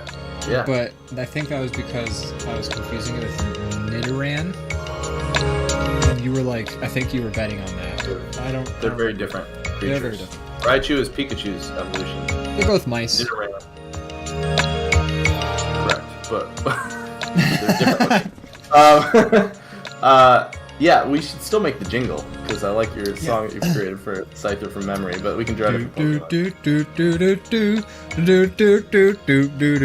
That's sort of the melody I have in my mind. I wish I could contribute the music thing. I could sing vocals, but I can't do anything else. Yeah, give me your best, your best Sinatra, like the lyrics. We'll record this later. Okay, you don't want to do it in front of an audience.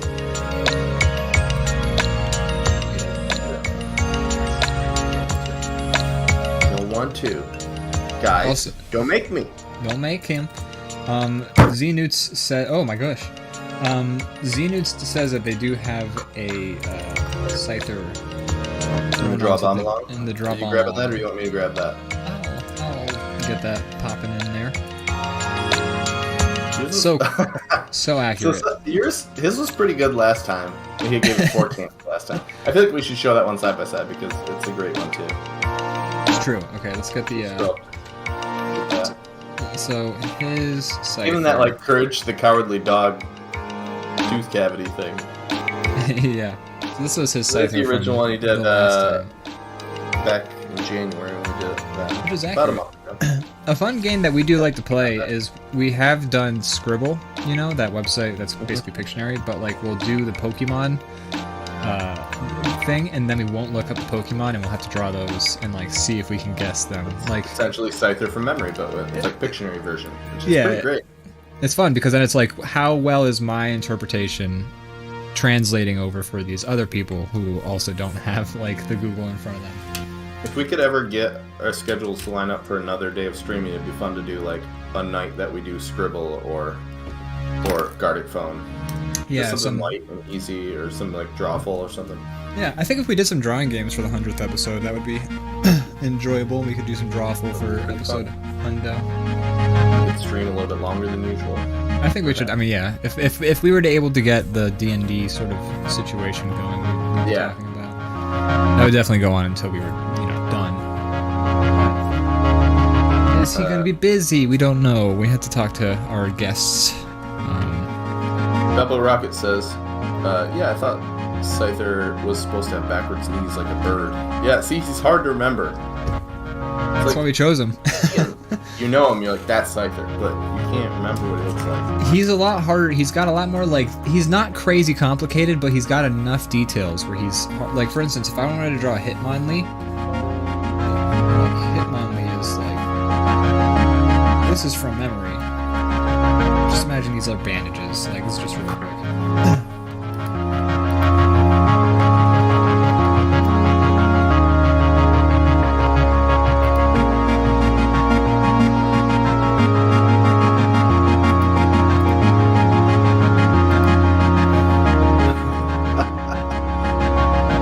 This is obviously a very quick drawing, but this is basically Hitmonlee from memory. Like little badass like spike wrists.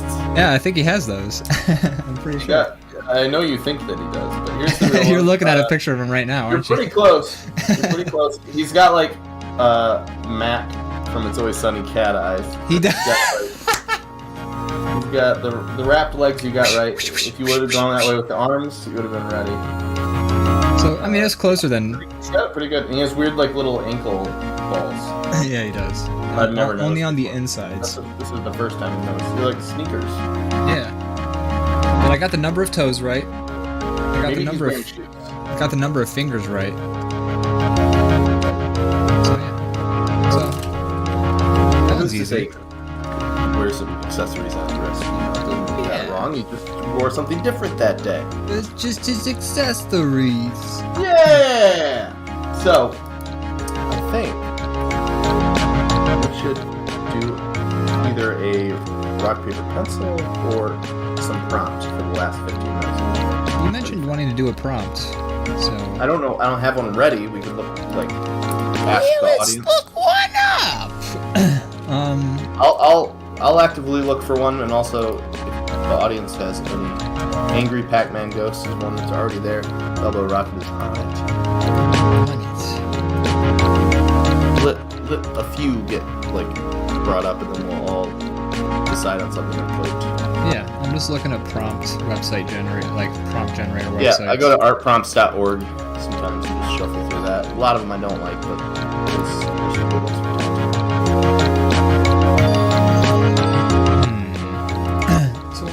The thing is, a lot of times we'll get prompts, but we don't, what we consider a good prompt is so vacuous. And oh yeah, it's all opinion. Yeah.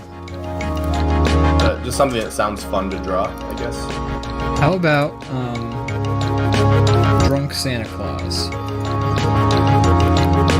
We've drawn that before. We have drawn that. We pretty much draw Santa Claus drunk exclusively. Yeah, how else do you draw? you have to drink eggnog at like 1 million houses, more than 1 million.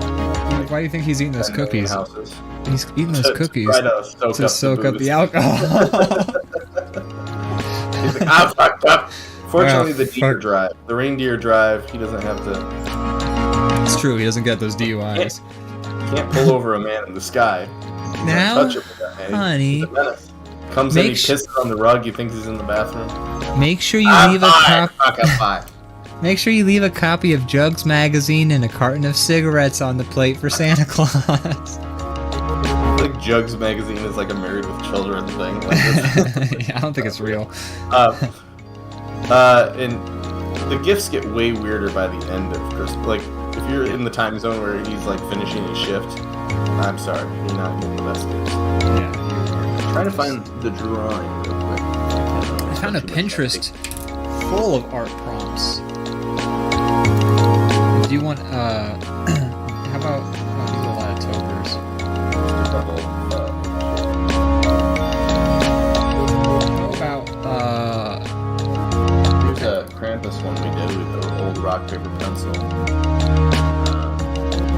Well, you can still look up what you're looking at, but I was just looking for the drunk Santas that I recall us doing. I'm not having any luck looking up art prompts, aside from the website art prompts, which, sometimes it works, sometimes it doesn't. Boy, that's so true. So true. How about we draw yourself as a cactus? I can't say we've done that before. Oh, I found the drunk Santas. I do want to post this real quick. But, sure, I'm good with that. Yeah, your cactusona. Yeah, your cactusona. Not only is this drunk Santas, but they're fighting each other. It's a good drawing. It is a good drawing, I agree. I like it. I like that. I like a lot of things about it. I like the bottom halves of. I like the abuse your Santa has taken. Like he's losing the fight. I like the fishnets on my Santa. I don't think we have them posted in the. Should we post those in the? I thought Is it on screen right now? No. No. Oh. I saw the Krampuses. I didn't see the Santas though, unfortunately. There we go. Okay. Oh, yeah, anyways, I was saying. I like how your guys' ass been kicked, and I like the fishnets. That's a nice touch. Fishnets are a nice touch. Your Santa is definitely a lot more. my Santa looks like a little bit like what's his name? He's the guy. He's the bald guy in Lucky Number 11. Oh. Excuse me. I don't know his name, but I know who you're talking about. He was in. Yeah. Wasn't he in? I want to call. I want to say it's Peter. So good. I want to say Peter Postlethwaite, but I think Peter Postlethwaite's the dude. He's Kobayashi from Usual Suspects. Wasn't he in Grand Budapest Hotel? He was Zero, like as an older man. Is that the guy you're talking about? I haven't seen. Oh wait, Grand Budapest Hotel. No, he was. Hold on, I'm just gonna look up Lucky Number 11. Okay. It was Ben Kingsley. That's the guy I was talking about. Was he the guy in Grand Budapest Hotel? He played Old Zero. I thought telling it was the story. I believe you. Jude Law was like reporting. It's like a story within a story. Yeah, I just. The movie starts off and it's like this author. F. Murray Abraham. F. Murray Abraham plays Old Zero. Oh shit. Yeah. Different guy, different bald guy, but yeah, it's a different dude. I feel like an idiot. My apologies. But should we draw our cactusonas? Cactusonas, and I would love if anybody in the chat drew their own cactusonas. Yeah. So I gotta ask, have you beaten Unpacking yet? No, I haven't played it since we last talked. Oh gosh. I was just wondering. It's like a 2-hour game, so I figured like, oh, if he even like opens it up again, he'll beat it. Right, I haven't yet, but I'll let you know when I do. Maybe I'll make a goal to do it now that we're discussing it. not much more to discuss. I already said pretty much my piece last week. Although I do have, I thought of something. So I said last week that I knew who your character was going to end up with before the game really kicked off, and then I guessed it right. And you know, that is true. That sequence of events did happen. The way I phrased it, I'm not a fan of. Like, it feels a little insensitive. You're just laying in bed thinking about it, like, it just wasn't right what I said in the show. Yeah, a little bit. I was just kind of like, I didn't like the way I phrased my thoughts. But I can't really talk about it too much because you haven't seen it yet, or you haven't played it yet, or even beaten it. But I don't know. I can't get it too much into like my thoughts on that because I don't want to spoil it for you. I'll beat it so we can discuss it. You can finally rest it. I can rest. I can finally. My hours of slumberless nights. Nah, but it's basically like it's the what I'm talking about.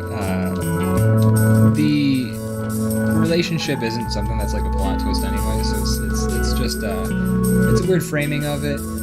But also, I thought it made me think about like. I have guesses as to what happens, and I'd like to say them.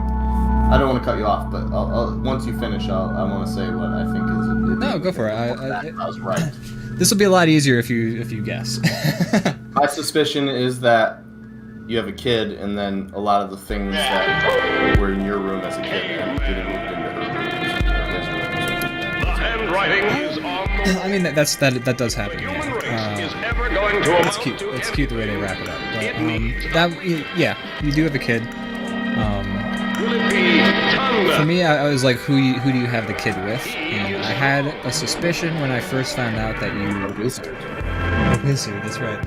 I had a suspicion when I found out who you play as in the game, and then that suspicion, I was like, yeah, no, for sure. But like the type of relationship it isn't like a plot twist or anything like that. It feels weird to like act like it's a plot twist because it's not.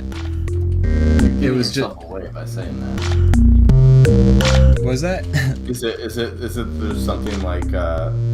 There's nothing crazy about it, right? A same-sex couple or something like that. Yeah, it's basically Yeah, it's the way you're. I know how you thread needles. I know what you're doing here. Yeah, it's not like a plot twist or anything like that, but like saying like, oh, I saw that coming, it feels like a weird reductive way. It's wholesome. It's nice. It's very wholesome. Earlier in the game, she's with a lot of like, you don't know the actual people, but by their style, you can tell they're like douchey bros. You've played the boyfriend level, right? Like you played that level. Yeah. Oh my god, he's the worst. Like, and there's a part that I thought was really clever, where every once in a while it tells you where something's not in the right spot. Not to spoil the game, but there's one part where you're putting together a room and you can basically put anything anywhere you want, and then you have a picture of you and the boyfriend. It's like you put it anywhere out in the open, and it's like no. And you put it in like a drawer or under your pillow or in the closet, and it's like you won the level. And you're like, oh, so we're hiding this now. Not only that, but if you put the picture up on your character's corkboard, the pin goes right in his face, which is a nice touch. In previous levels, I didn't notice that. Oh yeah, in previous levels the pin goes in the corners, but in the level immediately after you move out of his house, if you put his picture up on the corkboard, pin goes right in his face, which I thought was a nice touch. That dude is the worst though. Like that dude was like, I was like curious because I was trying to figure out something about that level, because in that level you have a diploma, and you think like, oh, I should hang this up on a wall somewhere, but no matter, like the only place I could hang it up was like on the bathroom. And I was like, this is a terrible place to hang your diploma. And even that's wrong, because the game says it's wrong, but I literally can't hide it anywhere else. Do you know where the game makes you hide your diploma when you move in with your boyfriend? Is under the bed. You have to hide it. So he's the worst. He's just the absolute worst. But anyways, so I was like, the all moment... stuff's like nice, and you're like forced to like put your like stuff that's important to you, like in the closet and shit. He's a real piece of shit, and it's interesting the way you can tell that just from like his apartment and like where you have to put your stuff. The style of storytelling is really cool. That's like my biggest like compliment I can give to you. Yeah. It's like I haven't seen it done that way before. It's cool. That's rare when you tell a story in a way that's new, because that's hard to do anymore. Yeah, and it's also interesting because the story isn't like you can notice the story if you want.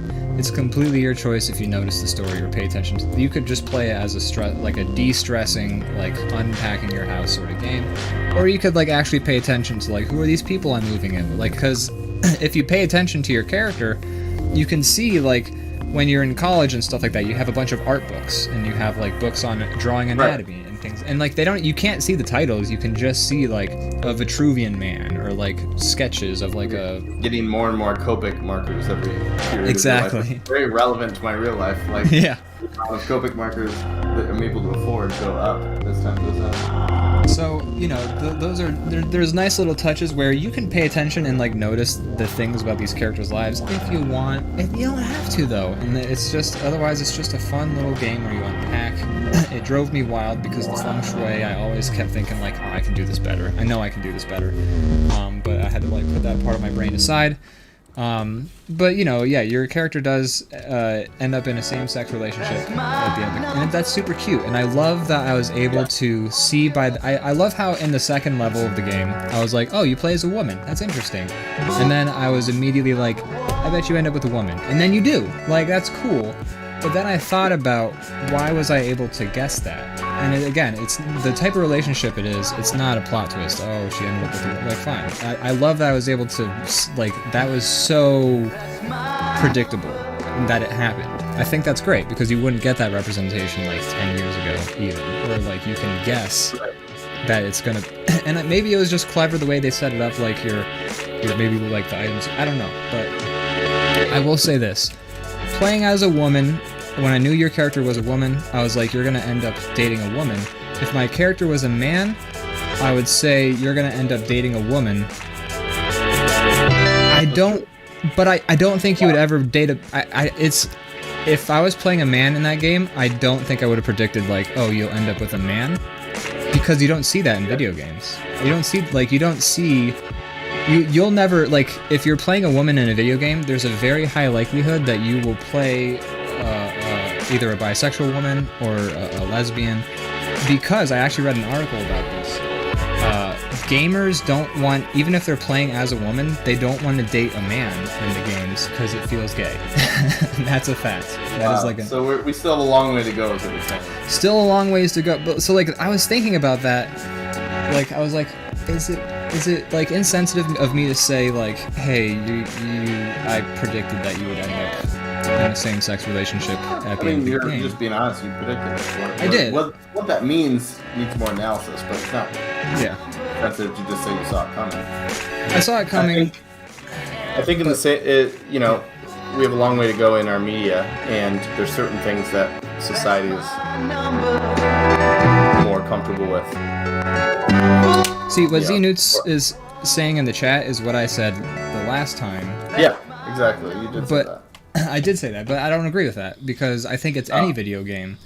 Because, like, gamers are afraid to date men in video... Like, here's the thing.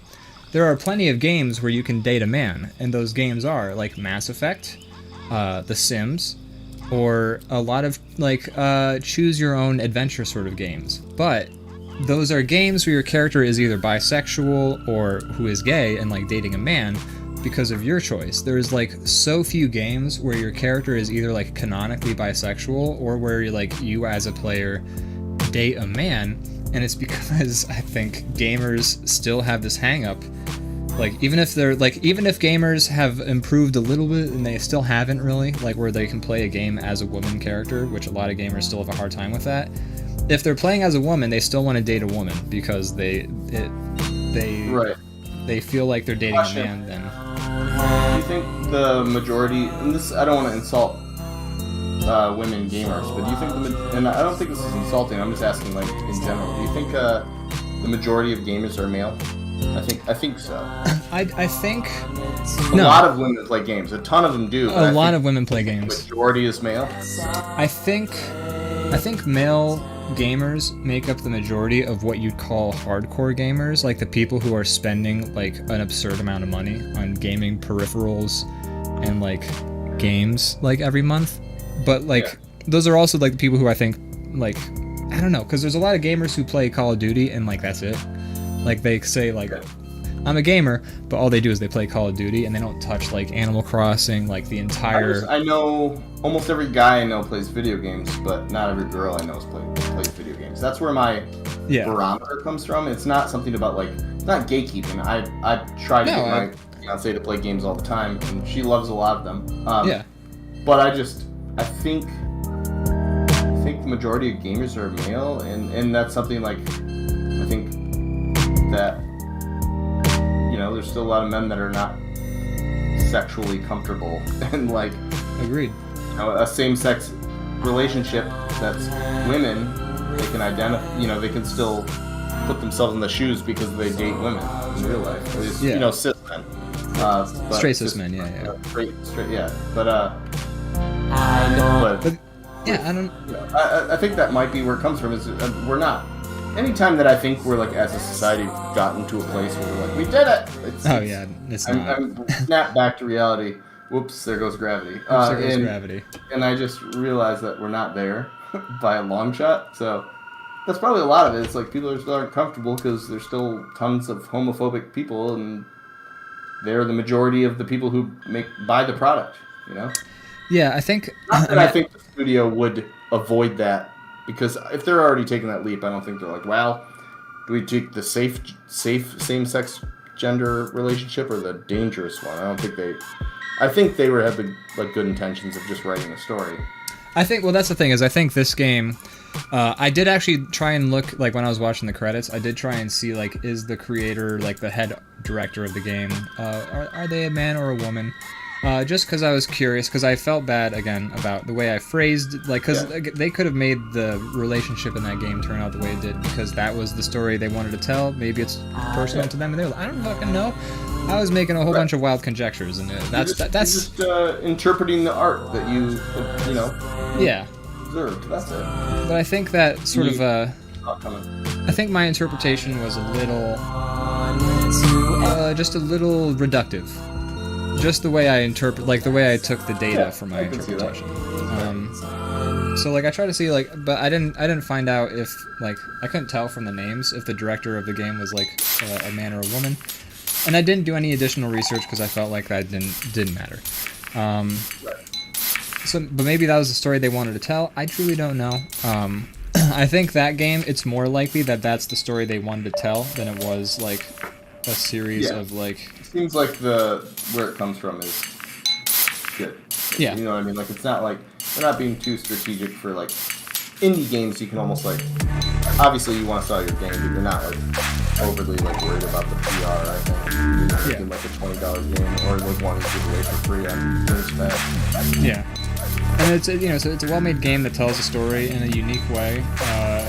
So they were obviously interested in telling a story of some kind, even if it was like very minimal story. Like, you know, they're telling a story in a way that only games.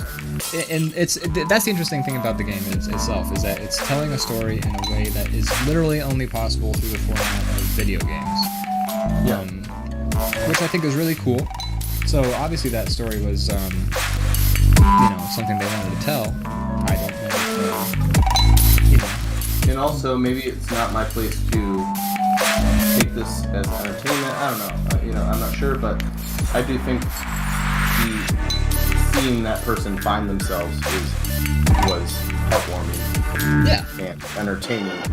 And I don't know if that's right or wrong for me to be like, wow, I enjoyed watching that person's like journey, but like it's cool seeing someone like, you know, start somewhere where they obviously didn't fit and finding themselves by the end of it. Whether you know, regardless of the gender, it's just like interesting to see that, and that makes it a little bit more like, oh, it's heartwarming because you're like, oh, good, they ended up where they wanted to be.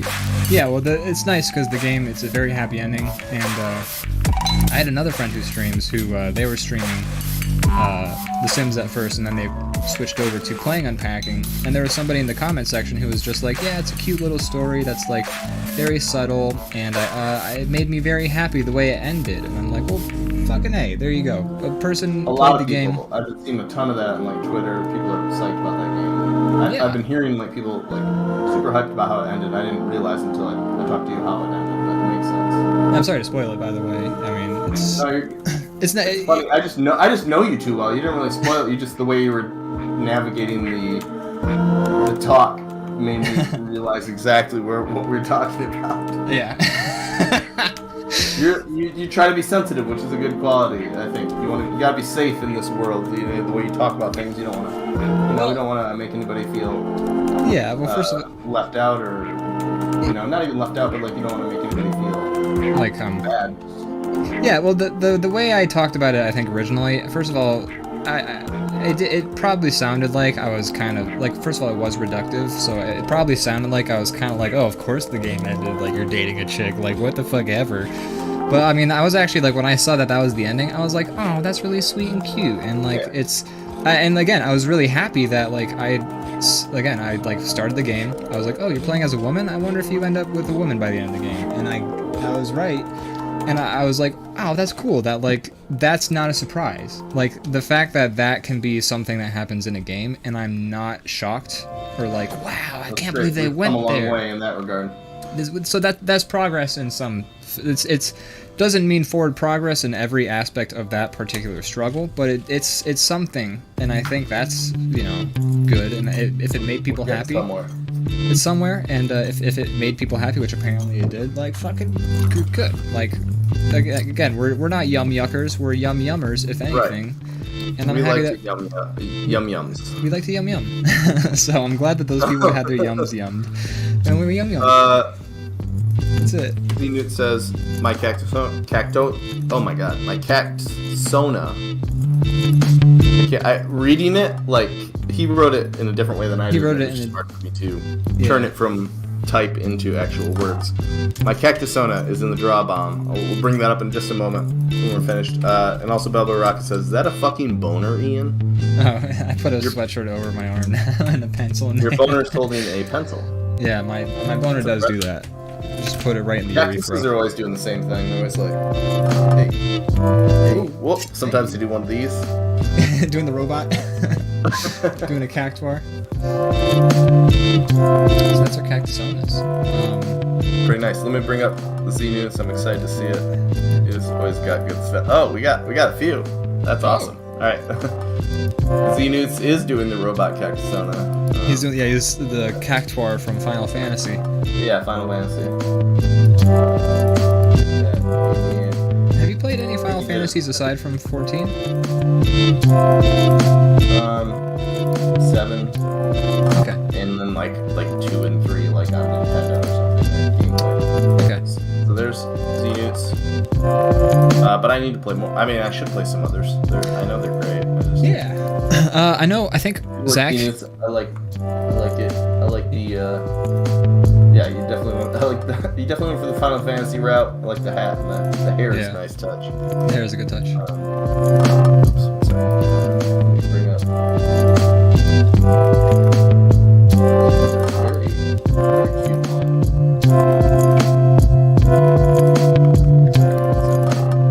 This program's not great for bringing stuff in. It wants to like stretch and skew everything. It makes it very difficult.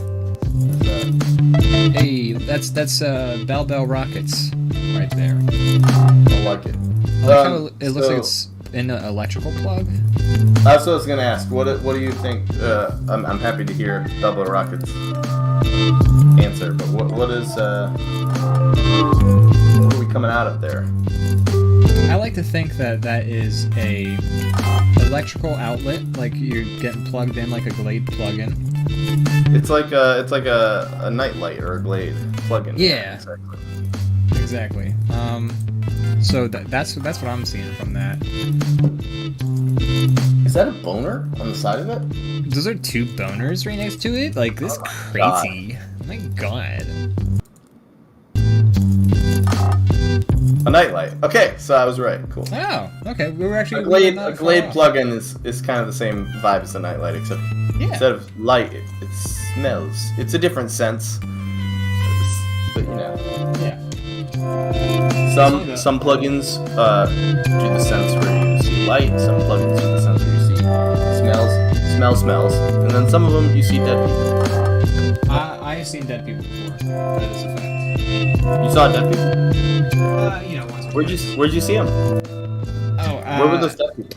I was telling my mom about my ability to see dead people, and I saw like a bike accident had happened, like a few cars up in front, and then like I saw the dead lady. She was like looking in the window. It was actually comedic, like the way it was all structured out. I hung out with Bruce Willis for a week, and then I found out I thought I found out he was dead, but it turns out he's still alive and well. Bruce Willis is still with us, so I don't know. I was just hanging out with him, I guess. It was weird. His ambitions as an actor seem to be dead, though. I don't know. Yeah, he was kind of a dick too. I don't know. He made me pay for everything we ate during the week we hung out. It was really lame. I'm like, aren't you Bruce Willis, right? Like, I don't know. I didn't want to make a whole thing out of it. So that's fair. That's fair. Yeah. You thought he was dead. I mean. Exactly. Like a ghost can't pay with ghost dollars. And then at the end, he just like turned out he was alive. It was bullshit. Fucking A, man. If only he was dead, he wouldn't be such an asshole. Oh man. That's preemptive Rip Torn in Peace for Rip Bruce Willis. We love you. We love you when you used to do some good stuff. Loved you in Die Hard. I don't want to rip on you, but I don't need to see any more of your movies. Not the ones that he's come out with lately. Well, that's what I'm saying. Like, he was great when he was great, and now he doesn't care, and he's cashing in, and good for him. But I'm not going to take the bait. And I think that's fair. All right, I'm going to save this drawing. This was us trying to draw Scyther. Yeah. You want to talk about yours at all? I kind of wish the hair. I was thinking about how to make my hair look This more looks like you when you're like 60. Yeah, it does look like me when I'm 60. And also a cactus. I wanted to like add sticks to like pricklers to me all over the place, but like. I feel like I was picking up what you were putting down. Yeah, I just didn't thread the needle quite as much as I had hoped. Give me like 2 or 3 drafts of like my cactusona, and I'll come up with a better one. Instead of getting creative, I just decided to draw what I was wearing at the moment. Oh my god, that is what you're wearing at the moment, isn't it? Yeah. It's like if someone pulled clothing onto a cactus. Bro, you nailed this shirt.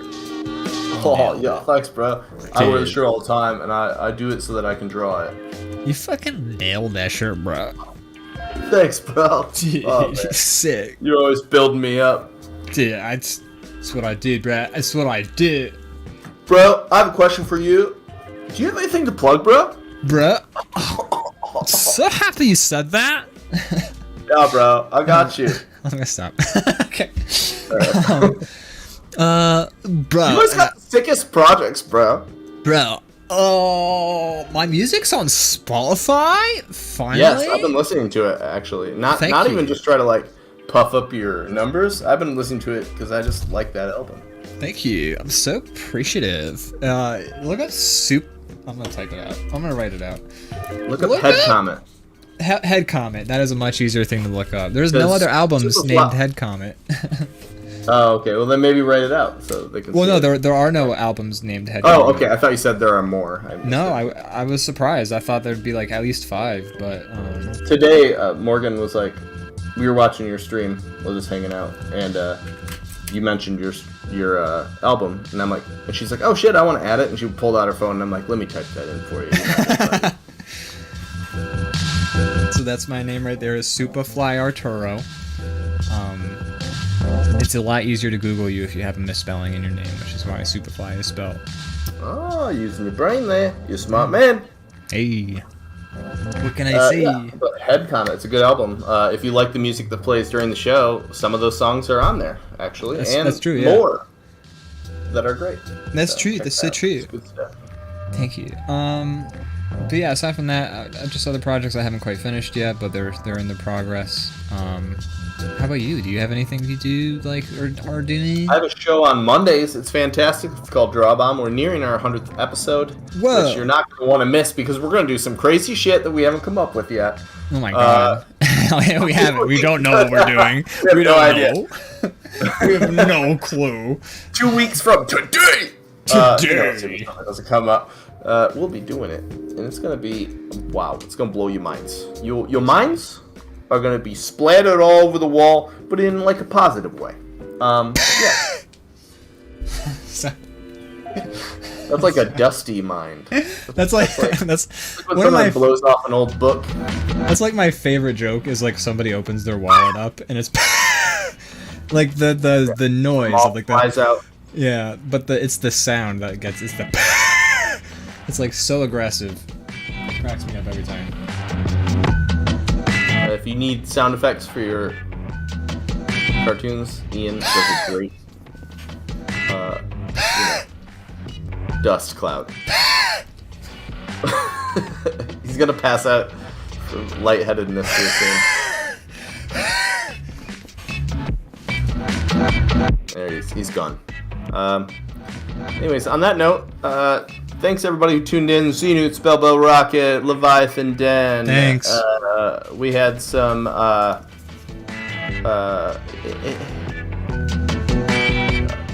Shiny Doggy? Shiny Doggy was in the chat for a little bit. Yeah. Thank you for joining us. Yeah, thank you. We're gonna have Shiny Doggy you on all. eventually. Yeah, that'd be great. They were the one who was gonna be on tonight, but they had to cancel. But they're gonna be on some other night. Cool. Well, Yeah. thanks everybody for tuning in. We love you lots. Yeah, we love you guys. And we will see you next week. Yeah.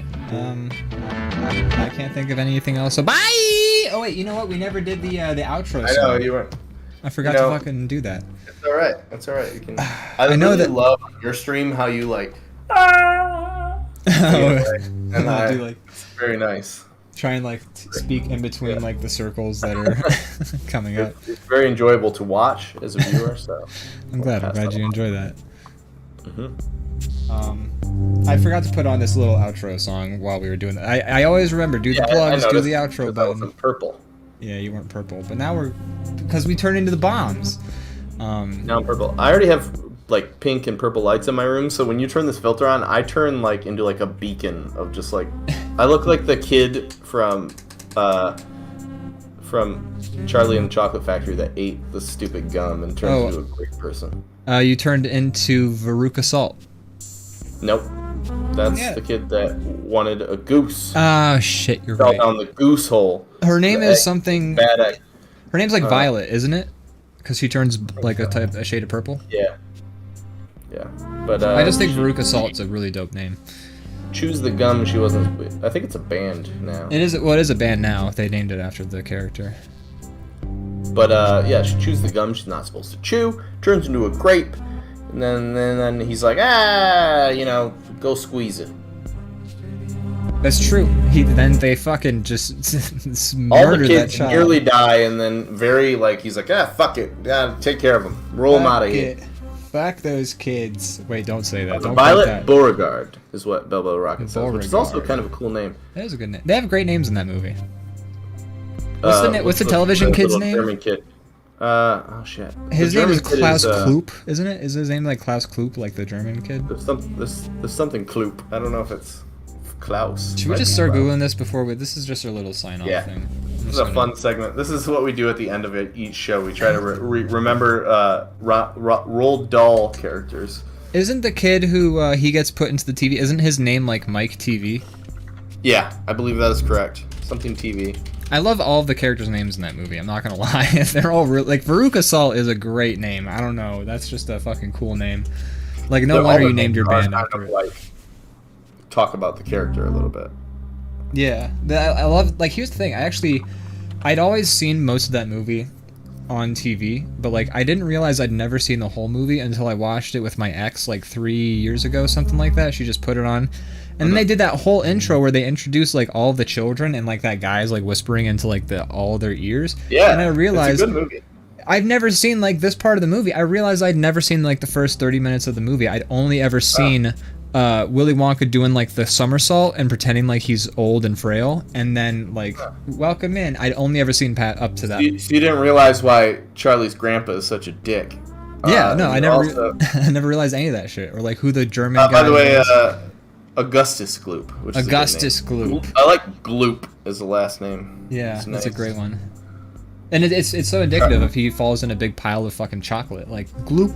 It's perfect. It's perfect.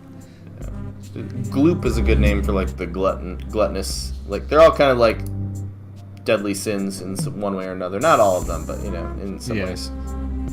They're like vanity, greed, sloth. Chocolate. Yeah. Gloop, Mike TV. Yeah, his name is Mike TV. That's such a good name. I love all the names. Slugworth is a great name. Yeah. It's a good movie.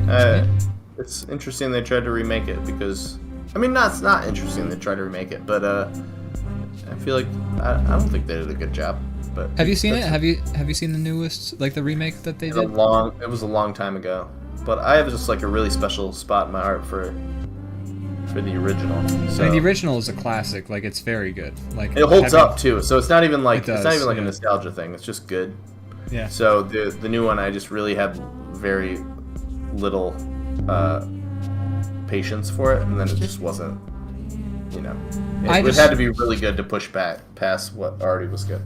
I haven't seen it in its entirety. I remember seeing a clip of it on TV, and like it was going into the fact that like Willy Wonka's dad was a dentist, and like that's why he got into doing candy and stuff. And I was just like, giving a backstory to this character is like the last thing I wanted.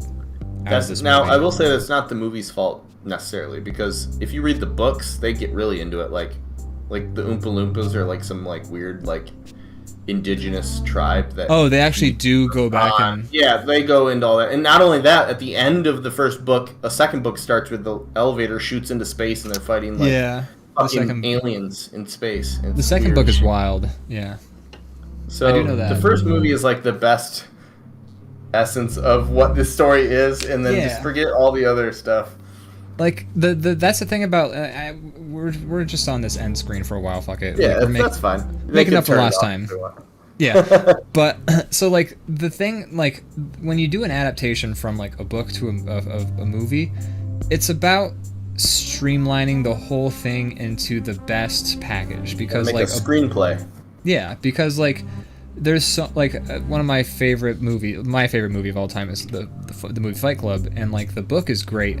There's so much extra shit in that, and like so much different shit in the book Fight Club, and like that stuff is all good in the book, but like the movie just takes everything and like certain elements that were like the thing about a book is you can have so many different elements going around that you can have like shit happen that's just like, oh, that's random happenstance. That just happens because so much shit is happening in this book. You're just fleshing things out. Yeah, because you can have like 800 pages if you want.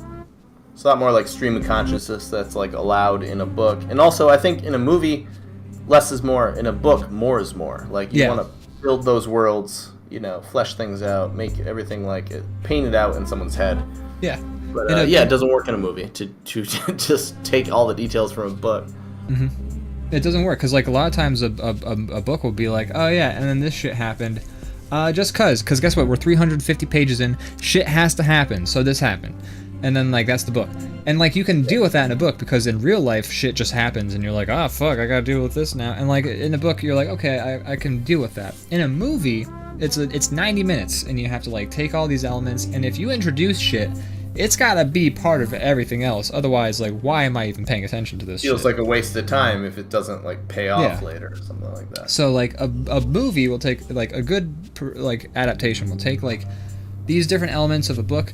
What elements do we need to have? How can we take these elements that have like random origins? How do we tie them together? Like it's all about like reworking these. It's like making a stronger story, but like in a tighter package. And like it's a different thing than a whole book. Like a movie can be a great adaptation of a book, and then the book is still good for completely different reasons.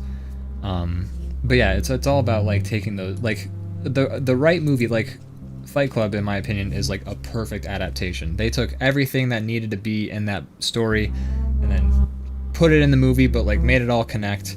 There's no like when they get the fat, they get it from a liposuction clinic because that's where you get fat. In the book, they take the fat from Marla Singer's fridge because she's got a tub of her mom's fat in her fridge. In the book, you're like, that's fucking weird, but also all these characters are crazy and weird, but also it seems so weird that this character happens to have a jar of her mother's fat in her fridge, and then, like, your characters make soap. It doesn't make sense. But the way they set it up in the story... Sometimes you watch the adaptation, and you're like, oh, they did that better, and that's rare, but it's awesome when it happens. Yeah, 100%. And, this is actually... just interestingly enough along the lines of Fight Club, in China they recently re-released the movie onto their streaming services or whatever, but they changed the ending of the movie. So it's like in China now, the version of the movie that you get is the main character shoots himself in the head with the gun, he falls down. In the American version, he gets up. Tyler Durden has a big hole in his head because his imaginary character died. Spoilers, by the way, for a movie that's 20 years old now. And then he fucking falls down and dies, and like it's a whole thing. It's more about the personal journey instead of the actual bullet into the head. Right. In the Chinese version of the movie, he shoots himself in the head, falls to the ground, the screen goes black, and it says, everyone else was arrested, their crimes were caught, and the main character died, and everyone went to jail. The end. No bomb. Are you serious? That's how China ends the movie. And it's interesting because I found out about this because somebody had like linked to Chuck Palahniuk's reaction. And Chuck Palahniuk's an interesting character. He's done some weird shit lately. I don't know if his shit's weird always. His shit's weird always, but him personally as a person, it's his claim to fame. But you know, yeah, but him as a person has been doing some weird shit lately. So whatever. So like his reaction to the thing, the articles I read, they didn't take it as sarcastic, but when I read his words, he seemed very sarcastic because in it he's like, oh look, it's the ending. Because like the ending in the Chinese version is very similar to the book ending, because in the book's ending, like everything that in the building happens, but instead of like they're watching the buildings explode like through the windows, and he's like, you've met me at a strange time in my life. The book ends with all of a sudden he's in a mental health clinic and he's doing like group therapy, and he's like, yeah, I'm in a mental hospital for the rest of my life now. The police said I have to be here for the rest of my life. This is me. But it's also like a little bit of he might be starting a growing movement accidentally within like the mental hospital, but like they don't. Be interesting. Yeah, they don't go super into it, but it's like they plant that seed a little bit, but otherwise he's just in a mental hospital for the rest of his life. That's how the movie ends, or the book ends. So when Chuck Palahniuk's like when the new Chinese ending came out, Chuck Palahniuk like released a tweet saying like, look, it's just like the ending of the book, it's better, see? But like he didn't phrase it exactly like that, but the way he phrased it made it sound sarcastic, like he was basically saying China's so fucked up with like their censorship that they're changing this movie. I don't know. Yeah. It seems sarcastic, but every article I read was just like, Chuck Palahniuk seems okay with it, and he's a weird guy. And I was like, I don't know, he seems sarcastic. He's a weird guy. He seems like he's being, but I can't, I mean, fuck, you can't tell through text. But anyways, that's just the ending of the movie now. Yeah. Who knows? Like, I mean, there's sorry, go ahead.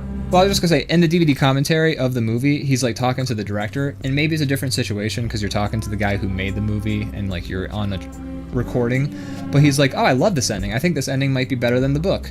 And the ending works better for a movie than the book's ending does, I think. The book, because it's a different medium. The way the endings come across, the ending of the movie would not make sense for the book because you can't get the same impact of watching a bunch, like a skyline explode in a book. It's just not gonna, you have to write it differently. So I mean, also sometimes you're getting like a second draft from somebody who's like really talented at making their thing. So like they're not even, it's not unheard of to get a better product in the end, and I like to think they work with the director or the writer a little bit. Like I know Stephen King famously hated it, but I think The Shining, I like the movie a little. I mean, I guess the movie's, to say it's better than the book is maybe not fair. It's a lot more vague than the book, but I enjoy it better than the book. I think because I like the ending of The Watchmen in the movie more than I like the book.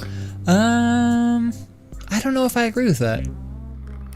I think ending of The Watchmen, the graphic novel, is fucking out of nowhere, but they have been setting it up, and it makes sense because like the ending of The Watchmen is like nuclear like annihilation is on the horizon because they're at like a minute from midnight, like on the doomsday clock, like and so like having like the squid thing to like unite everybody, it when it's explained, it's so weird, but it makes sense, and it's fucked up, and it's a crazy ending.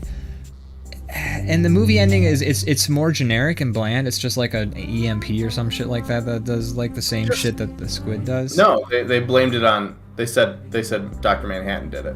Right. They also blamed it on Dr. He was so disconnected that he's just like, fuck, I don't care. I'm hanging out on Mars building like glass castles or some shit. Yeah. And it just felt more. It's not necessarily like more interesting, but it felt more fitting. Like the squid just like out of left field, and I don't hate the squid, but Dr. Manhattan actually is like a character that has been established in the story and could do it if he wanted to do it. This is true. It just seems like if you were Ozymandias, whatever the psycho is like doing this thing, maybe you would come up with that plan before you'd come up with the squid. Yeah. So I here's what I'll say. The ending of the graphic novel works, I think, better than the movie's ending. But I think that's because the graphic novel had like 800 pages. They had all of those things that you see a drawing of the squid like early on. Yeah. You see like all these breadcrumbs. You don't know what the fuck they mean, and then at the end you're like, didn't I see that shit? And then you go back and you read through. Because like in between every chapter, there's like magazine scraps and newspaper clippings and things. It's just like so much. They build the world so very big dense that it works in that. But once again, we're talking about a movie versus a book. Yeah, and the movie, the original squid ending works in the movie, but only in like the 6.5 like extra additional hours to the 2.5 hour already long movie, like additional features, etc., etc. Like like the squid ending could work in the movie, but you need it needs to become a miniseries TV show instead of a movie. It's a movie.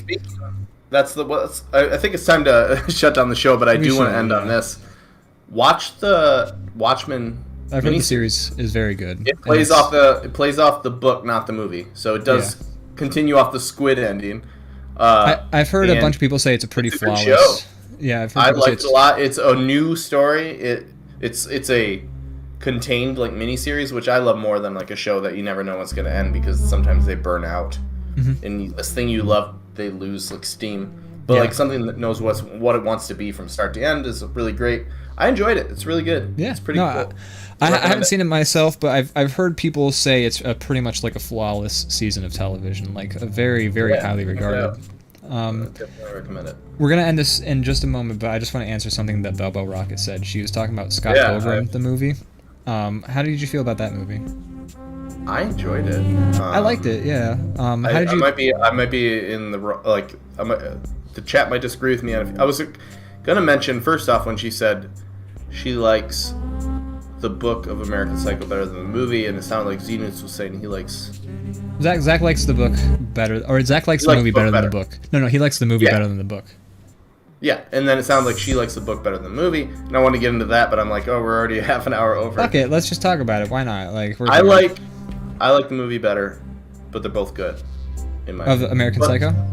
The book is they're both very disturbing, but the book is like extra stream of consciousness. You're in his head in the whole book. You're just like, he's like going on and on about how he just wants to like dismember somebody, or like he's like talking about like all the shit. Like it's just like, it's like if you watched American Psycho the movie, but you were hearing the inner monologue in his head, and it's just like, it's not like a critique because it's a good book, but it's way darker, and the movie's already dark. I hear the book just really goes in depth into like fantasies of killing people and like ways to kill people and things like that, and it's like a lot of stream of consciousness, but like just about like the act of murdering somebody and like cutting people's eyeballs out and shit like that, and like, you know, that's a different that makes sense for the book, but like I don't know if I'd want to read that. American Psycho as a movie is good because I think it has that distance from the character where you still feel like you're sort of in the character's head, but you're also not like dealing with like intrusive thoughts like the whole movie, which I think could become sort of hard to do. Both are good for different reasons, but I do like I like how concise the movie is, and it leads you down a journey that like by the end you're asking questions that aren't answered, and you feel as crazy as the main character, and that's great. I like that. So that's American Psycho. My thoughts on Scott Pilgrim are, I really enjoyed the first, I want to say 30 minutes to an hour of the movie, but there's a point in the Scott Pilgrim movie where you can tell that they were just like, fuck, we need to make this movie like movie length, and we have 4 boyfriends to go, and so or 4 exes to go. There's there's like a point in the movie where I was really enjoying it. I was really, really, really enjoying it. I was like, damn, this shit's dope. And then it hits a point where I'm just like, slow down! Slow the fuck down! I can't! Fast forwards. Slow down! Ah! Like the scene of like the face melting from like Raiders of the Lost Ark. It like there hits a point where I'm just like, damn, this should have been like a 3-parter like TV miniseries or something like that. It just it started to get so rushed. TV series at the time, but I also am glad it's not like 3 movies because that would have been annoying for different reasons. Agreed. I feel like it would have lost steam by the time the 3rd movie came out. But if TV was out at the time, that would have been the ideal medium. It would have been a perfect. If like, TV was out at the time. If TV was doing what it is now. Like exactly. Yeah, you know what I mean. Yeah, like if prestige television was a thing back then, which is what they call sort of this sort of TV show we're sort of talking about. But like the movie. Yeah, like it got so, and like there's a lot of like nice smallness in Scott Pilgrim. Like there's a overall message that the graphic novel is trying to tell that the movie tries to get across, but it can only do it so well because it's like, fuck, we got like an hour and a half, and it's already an hour in, and we've already only fought the 3rd boyfriend, and just fucking shove all these fucking boyfriends in a tray. Just shove all the fucking movie. I don't fucking know, man. It's just it speeds up so much, and like so like there's like a line graph where I'm like enjoying the shit out of this movie, and then I'm just kind of like that's fair. it. That's fair. Yeah. I like the visuals. The visuals are great. I mean, Edgar Wright's directing really shines through. Yeah. So that's my thought on Scott Pilgrim. Yeah. And America. And I think we should put this to bed. Yeah. But it's been fun chatting with you guys in the chat. Yeah, like it's been good. It's been Z-Newts and Bilbo Rocket and you and I. I mean, we could have done this in a Discord chat, but it's fun doing it here for the world to see with a couple cactuses on screen.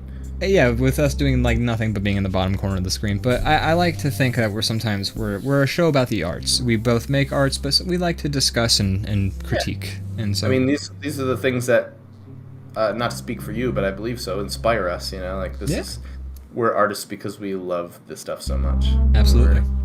Watch a bunch of shit and it makes us want to make shit, and that's the circle of life. The circle of life. And these lions are fucking each other. It's the circle of life. I'm fading to the end now. We should rate. Oh shit. We're gonna raid somebody.